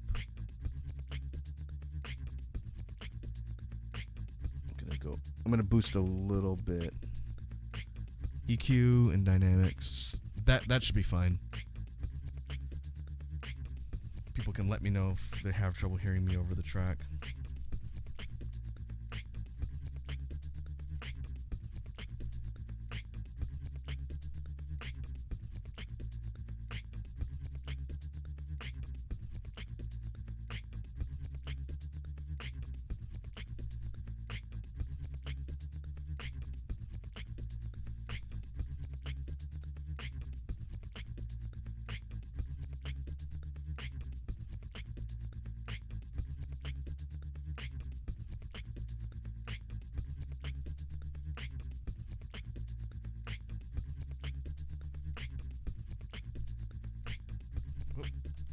Sections like this that are a little bit larger, and I know I'm going to fill going down. I'm comfortable using the paint bucket tool there. That's fine. I'm still going to go and clean the edges up, but it'll save me the trouble of having to color it in by hand.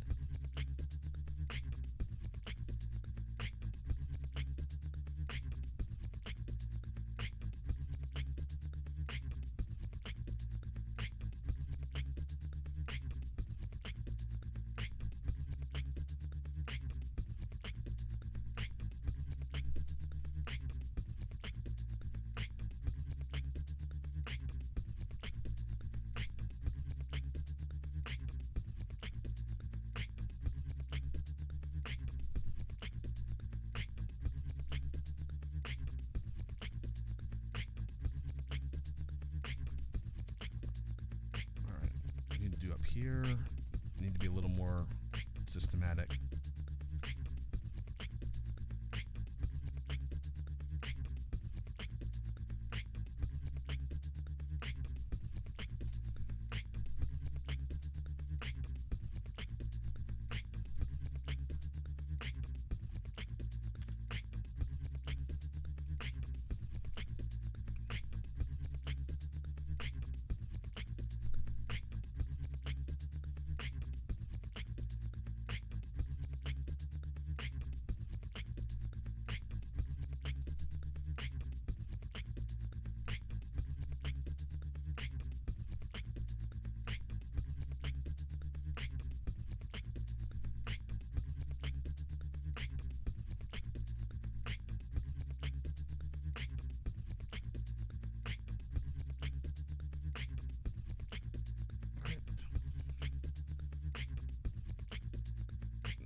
Leg plated sections, and then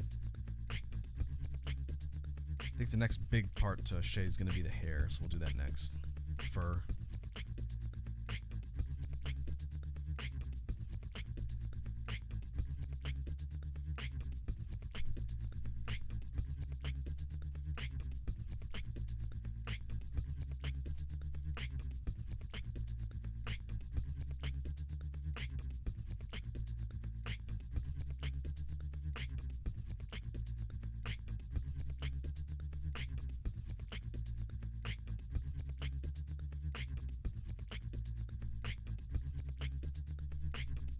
Should work there.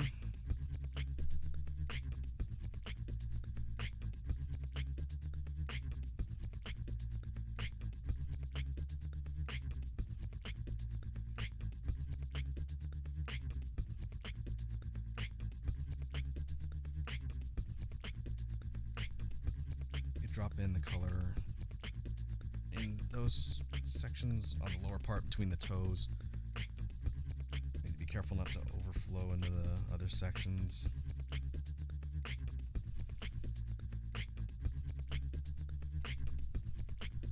While I'm working on the shading, which again, it's not really a whole lot from a process perspective that I need to talk about. While I'm working on this, I did want to talk a little bit about some other VTuber type stuff, kind of building off of the semi-podcasty format I've done before, where I'm working on things that are a bit more mundane in the drawing process here. A couple streams ago, I think it was the last drawing stream, or maybe it was one before, I honestly don't remember, I had mentioned that I was getting into the latest round of VTubers that debuted under HoloLive for their EN division. This is the Holo Council. And last time I talked about it, or maybe it was a chill stream, I honestly don't remember. It really doesn't matter at this point. But I had mentioned that after the debuts happened for the Holo Council, I tuned in and had started kind of checking out the talent in this latest batch of English VTubers under HoloLive, and it formed some initial opinions on which ones I was gravitating towards and whatnot, and figured it'd be good to kind of update that discussion since then, since I have been watching more and more of their content and getting a bit more of an idea for the characters, and as the talent kind of settles in and gets used to streaming, it's been interesting. I mentioned it on Twitter recently, but one thing that I've really been enjoying that I might have mentioned at some point, I honestly can't keep track of when I talk about stuff. I did mention that I had checked out Sarah's Fauna's streams recently because she had been streaming Spore, the old Maxis Sim sandbox evolution game from the late 2000s. Can't believe the game is that old. And it seems like she does one of them per week-ish. And I've really been enjoying those streams. I had mentioned that they were pretty fun and it was making me want to go and play Spore. That's probably something I will look at doing on stream in the future, because I want to use that to kind of work in some lore about the origins of Homeworld. I think that'd be kind of fun to play through, in addition to just taking a look at the game. I played Spore back in the day when it came out. I was one of the folks that was really looking forward to that game when it released. And interestingly enough, while it didn't live up to the super hype it had generated for a lot of people, I really enjoyed my time with Spore. The gameplay mechanics and the actual stuff that you did in game, I think, weren't totally fleshed out, at least the way they described them. But I treated Spore kind of like a tool set more than a game. And I think I mentioned before that I spent a lot of time in Spore just making creatures in the creature creator modeler thing. And that's primarily because I have a background in 3D modeling. Not an extensive or formal background, but I have done 3D modeling before. And so it was really neat to see the tools that they gave the user base to be able to create their own creatures and how you could kind of manipulate and play with the options. And that was really interesting. The gameplay modes themselves were fine. They weren't groundbreaking and they were a little gimmicky, but I really liked the creature creation tools.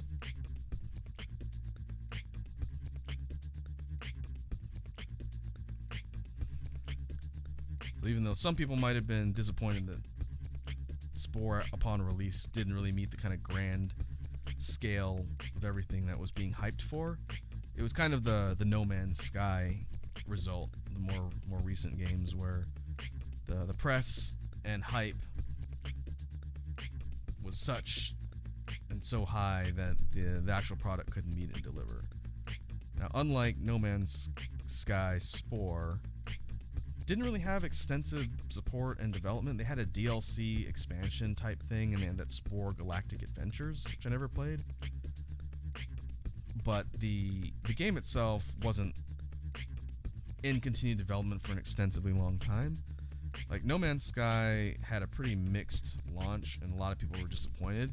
I liked that game a lot, too.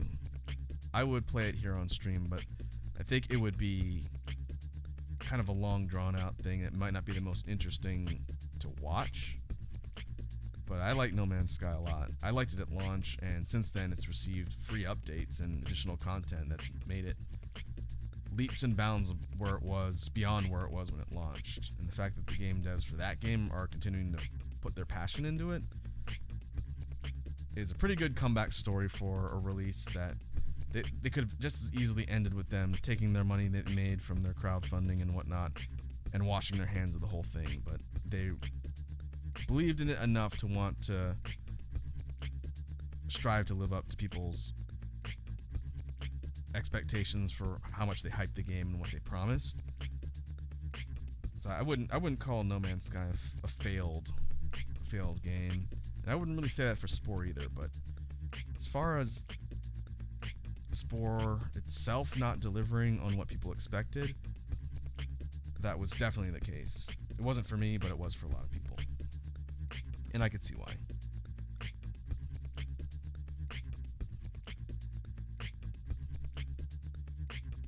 Nowadays, the bigger problem that you see with things that are being released tends to come from crowdfunding campaigns. Spore wasn't crowdfunded because it was backed by Maxis, the company that did The Sims, and Will Wright was the one who was spearheading that. Like SimCity and all those really big games of the earlier days, like the 90s and pre-2000s. And Spore was an ambitious project because at the time, at least from what I remember, procedural content was still in its infant stages. Nowadays, there's so much that's done, even at the smaller indie level, that's procedurally generated. But it was a very new concept in the mid to late 2000s. The idea that you could have a game that generates things as you play it, and the experience is different from player to player was pretty new and a neat concept. And even though Spore didn't completely change the game and essentially become a pillar of gaming titles, I still think it did decent enough. And again, I enjoyed it. So even if people were disappointed, which is fair, I got a lot of use out of it. So that could be a fun thing to sort of check out and visit on stream. One, because I have history with it and I can speak to the game, and also to experiment around with lore and talk a bit about the history of Homeworld. So we'll see. That's something I'm thinking about for the future.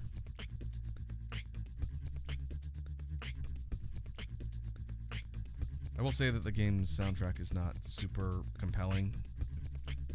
The music in Spore it's alright. It's kind of generic in my opinion. If I was going to play that on stream, then I would turn the music off and we do like live loops for the playthrough. That'd be more fun.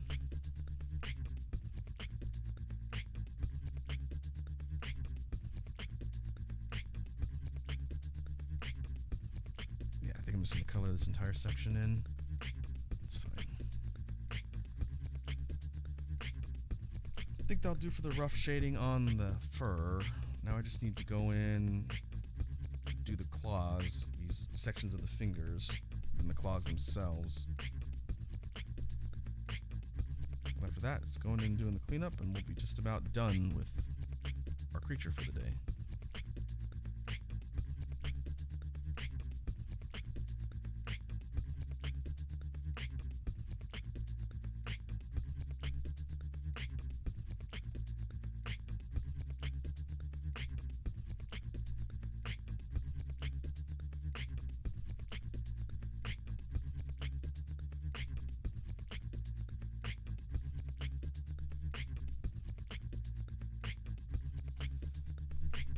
Section. I'm going to jump around a little bit and move down to the other parts of the hand and the feet.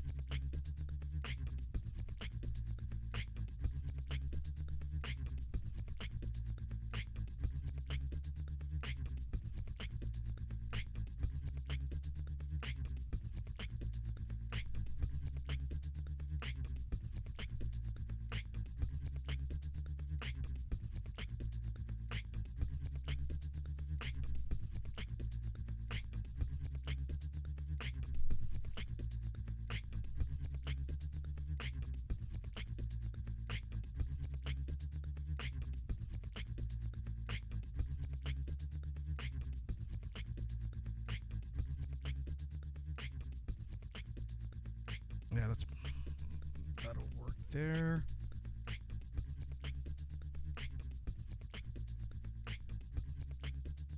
Now the toes.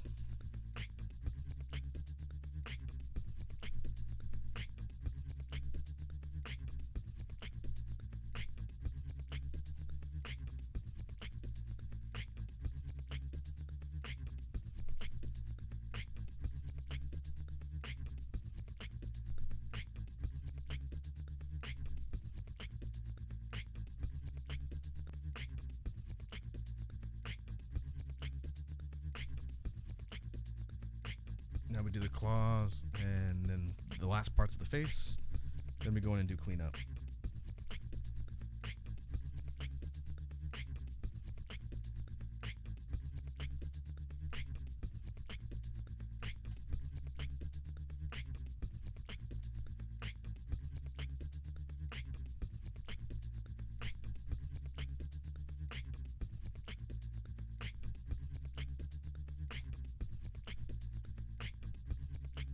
We'll keep the highlighting kind of rough and approximate here. Then by going and clean it up, we'll sharpen it up a little bit.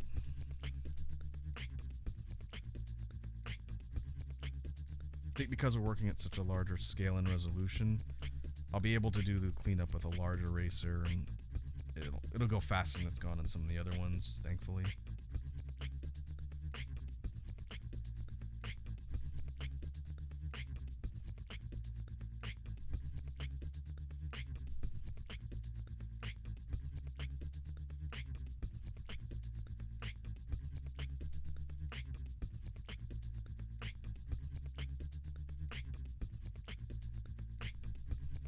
So.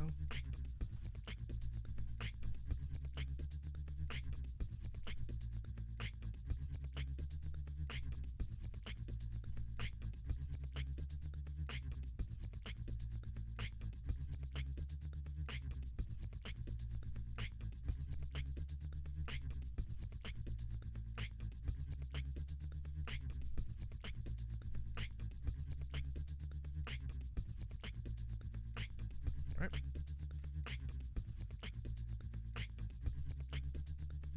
Now we just do these toes. And then we're done. Let's do the cleanup. We're good.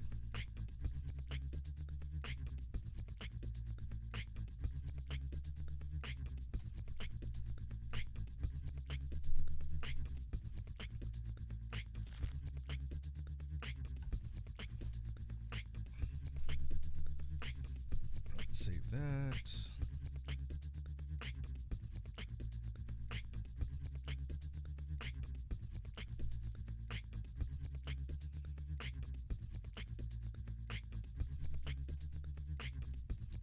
Now I just need to do the ear.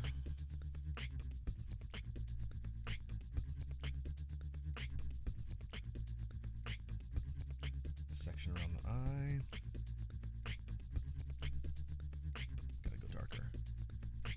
There we go.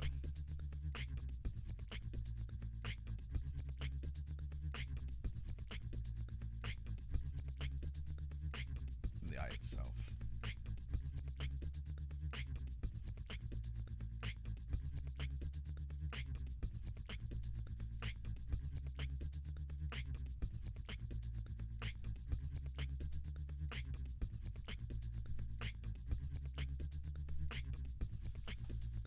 Oh, did I forget to do the top of the head? I did. Oops.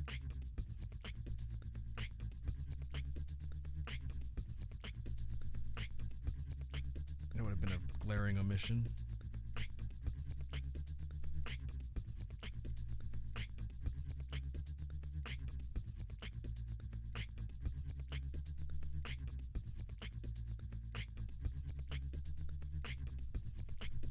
Alright, now we can go into cleanup.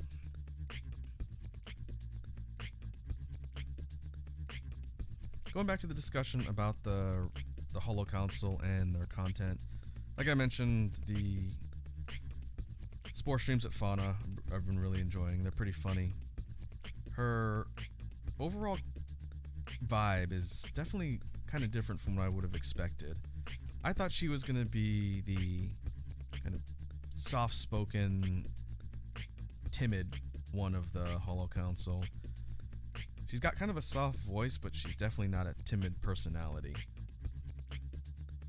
And watching her play Spore, a game where you're essentially the god creator of the world and galaxy, has been pretty interesting. It's fitting with her character lore, since she's Mother Nature.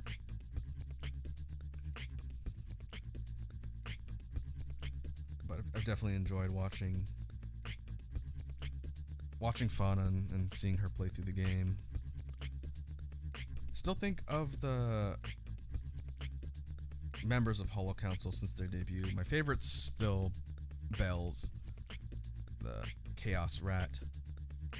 I thought she would have ended up kind of more like Gargura, in that she would be the most chaotic one, fitting with the lore, but also kind of the more memey,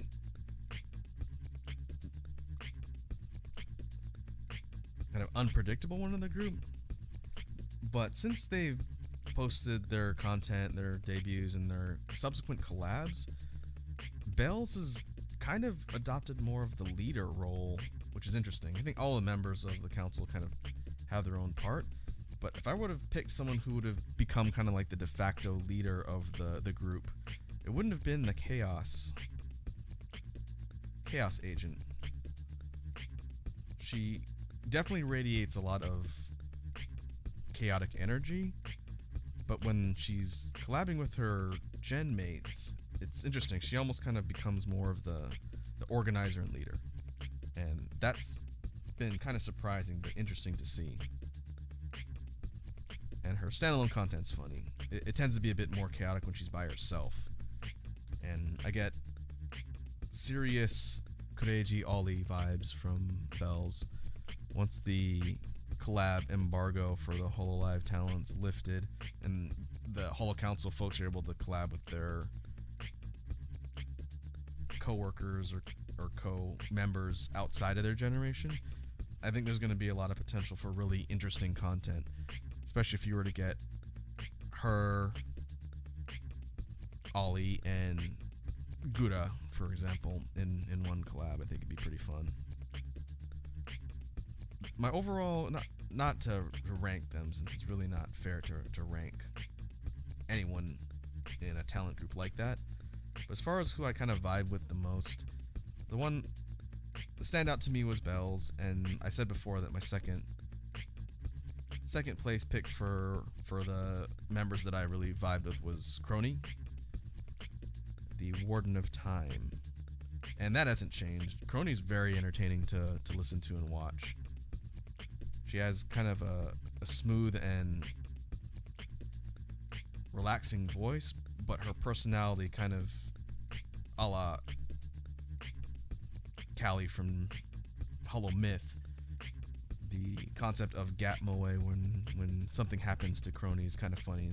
It's pretty abrupt change in her demeanor when she gets flustered or something crazy happens in a game she's playing.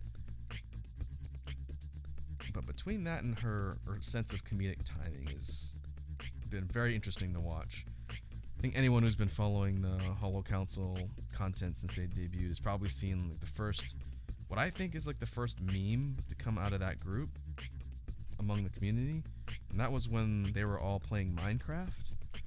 It was Bells who was primarily hosting the stream, and both Crony and Mume were there, and it was towards the end, the flower incident, which I thought was pretty entertaining, and it was, from my understanding, just completely random and unscripted.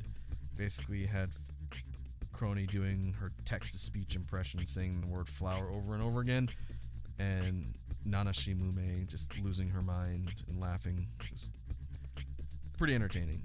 I thought that was a funny moment. As a result, the whole idea of flower has been kind of morphed into a meme amongst Crony's followers. I guess Mume's followers too.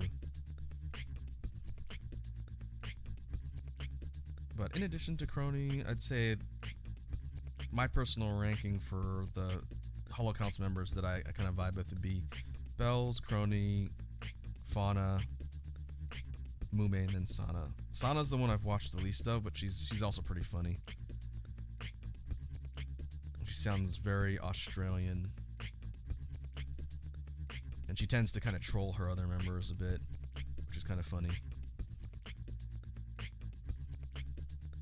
But all in all, I've been pretty impressed with the Holo Council since they've come out. They're an entertaining group that meshes well together, which can be said for pretty much all of the major Hololive projects that I've seen.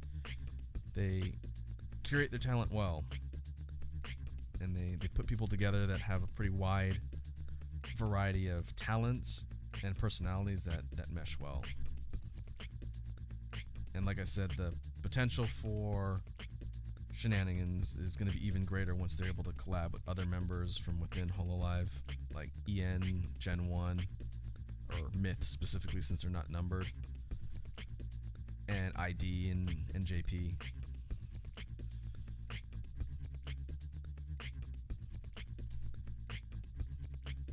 I'm kind of curious if any of them are going to go the music route. I know before the Holo Council debuted, the first devoted musician of Hololive was Iris. She was not part of a specific group, and she was kind of like a solo debut as a dedicated singer for Hololive. So for that, you had the other members from JP that did songs. You had members of EN, Myth that did music. Callie was the dedicated musician of the group, but the others also ended up putting out their own music. So I don't know. We'll see if someone from the council ends up going the music route. I think that could be interesting. When VTubers create original content like music, it's some of the most interesting to me. But we'll have to wait and see.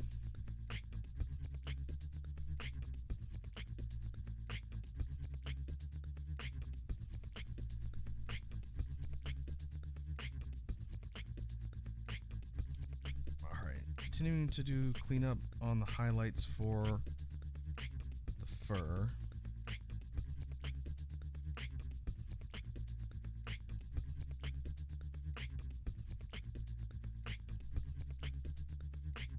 And working our way down the rest of the body, the plating.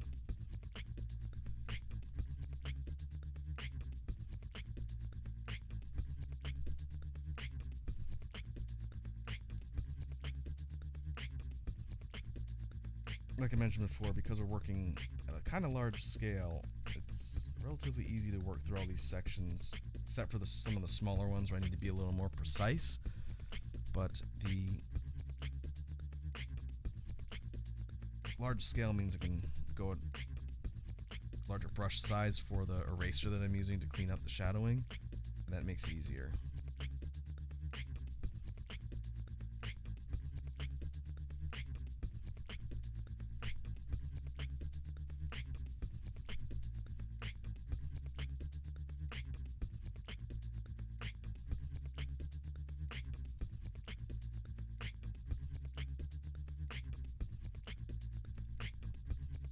Same thing as we move a bit further down towards the lower extremities.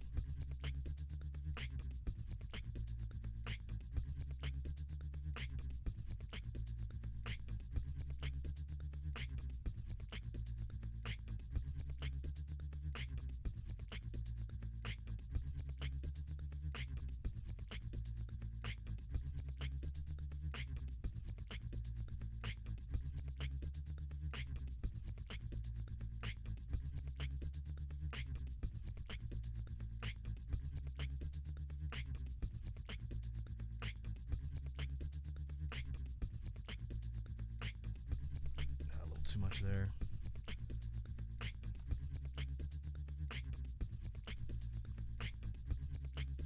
And while we're talking about the recent Hololive content, I guess it would be good for me to talk about, since I don't think I mentioned it on stream at all since it was somewhat recent.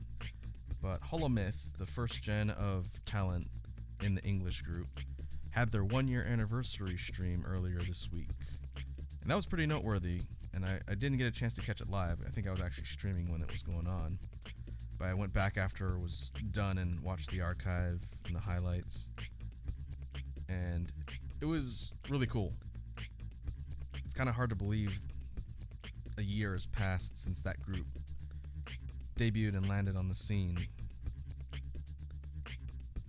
But seeing how the talent kind of evolved and settled into their roles and kind of learned how to mesh with each other the same way we talked about with the Holo Council and what they're doing now, it was pretty cool to see how Myth grew in the last year.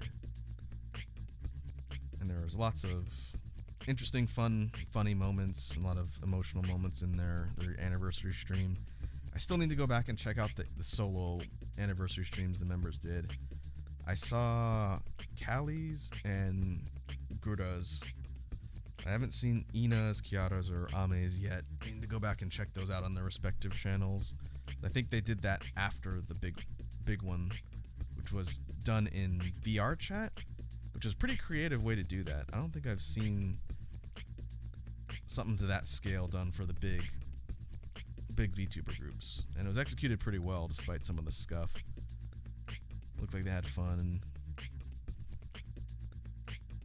it was a good format. And props to Ame, to Watson, for orchestrating and kind of overseeing that whole thing. That couldn't have been easy to plan and execute.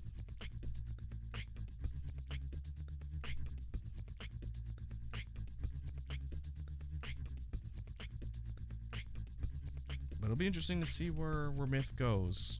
Like I said, they're one of my favorite groups of VTubers. All 5 of them are super entertaining to watch, and they seem like they're a pretty close-knit group, and their personalities balance well against each other, just like I've said for all the other Hololive groups.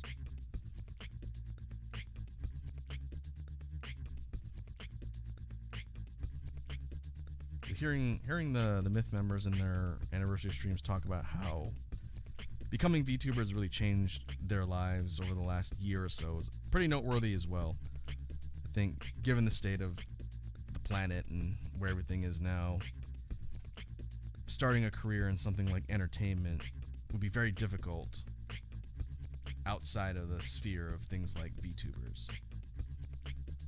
And the fact that they were able to get the opportunity to do so and use it to kind of jumpstart their careers as online content creators and entertainers is pretty neat. I think VTubing as a platform is still growing. There's a lot of people that are getting into the scene and people that are established in the scene.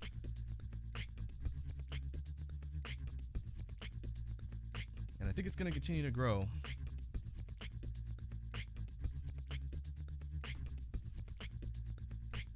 So I think it'll mostly just be interesting to see where it goes.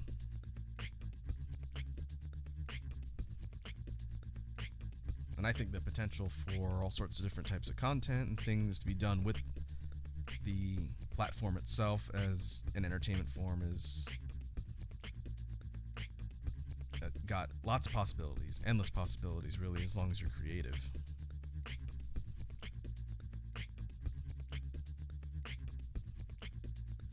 I personally wouldn't mind seeing more beatboxers getting into the VTubing scene. I know it's not necessarily the most adjacent interest group when it comes to entertainment, but I think it'd be cool to see more.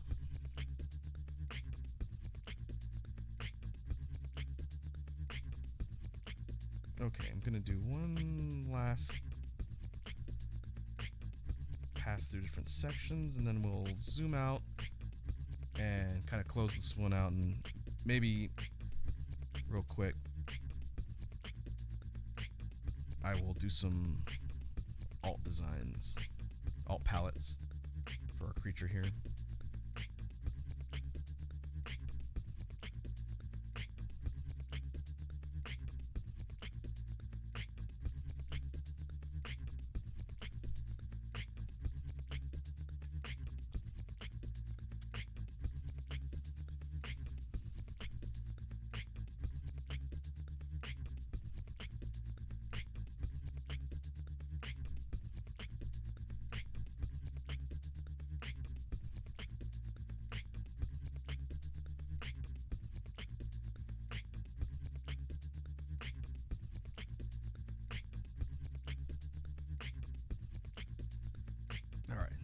zoom out.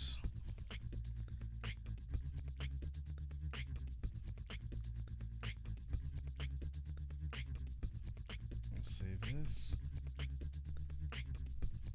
We'll do kind of a wrap up for our piece here. Looking at our sample, I'll just superimpose this in the background real quick.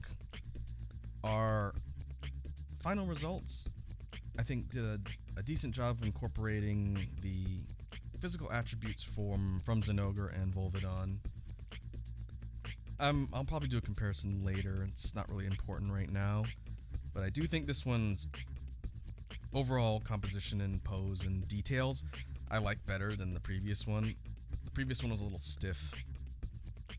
Very similar in design, same basic concept of the bear type creature, but it just looked a little bit more rough and not as refined. But from here,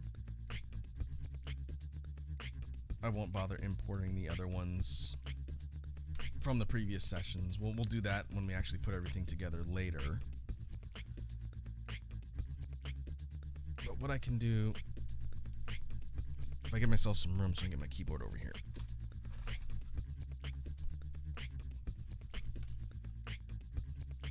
Oh, I hid my menus. There we go.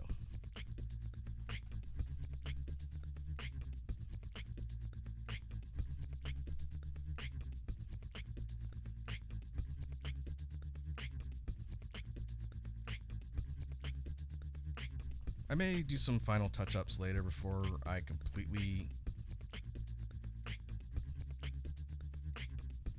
kind of finalize the render, but for... Where's my cursor? There it is. For what we got now, I think this will do. So let's see. I'm gonna do a couple alts real quick and then we'll wrap up.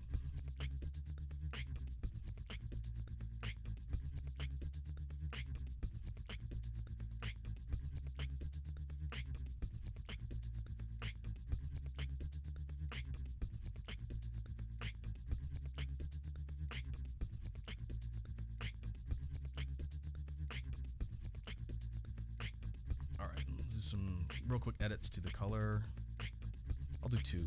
We'll do 3 total, 1 the original and 2 alts.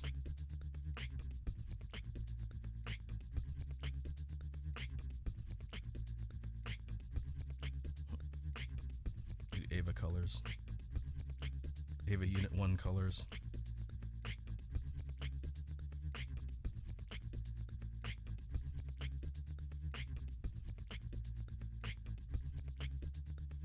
I'm going to up the color balance. Let's go red to get more of a non-gray tint on the fur. That way when I play with the levels, it'll give me a different color.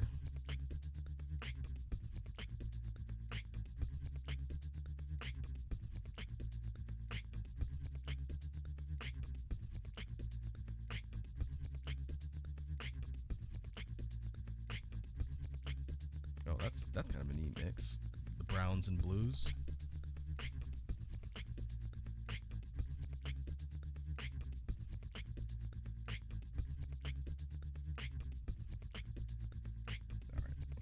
Original.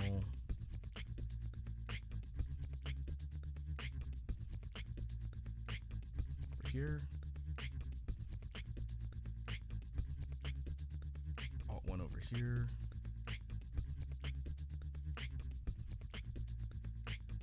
I'll move it out of frame a little bit. It's fine.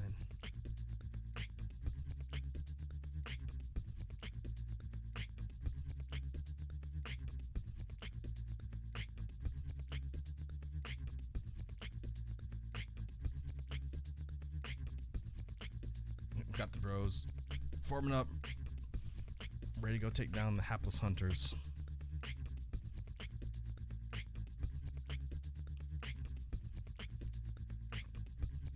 So yeah, I think this will do for the current experiment in the Fusion project. We've now finished all of the initial entries, and the next step will be sitting down and going over the ideas on putting all of them together. So I'm going to have to change some templates around because I want to be able to show this and what the final product's going to be on stream when we actually sit down to do that. So between now and when we do the next drawing stream that focuses on the last leg of the Fusion project, I'm going to do some templating and then I'll put that together so that it's set to go and we'll plug everything in. And I think the last one's going to be interesting. I think it's going to be the most challenging to put all of the Fusion creatures together to come up with a final. But I'm looking forward to it, and then we'll wrap up everything at the end. And once it's done, I'll probably post the completed diagram of all the fusions online. I'll probably put it on Twitter. But that will do for now. Once again, thanks to all the folks that stopped by to hang out on today's drawing stream. I definitely think we're getting close to the end of the first iteration of the Monster Hunter Triple Fusion project, and I'm looking forward to the final results. So once again, thanks for hanging out, and I will catch you guys in the next stream. Have a good evening.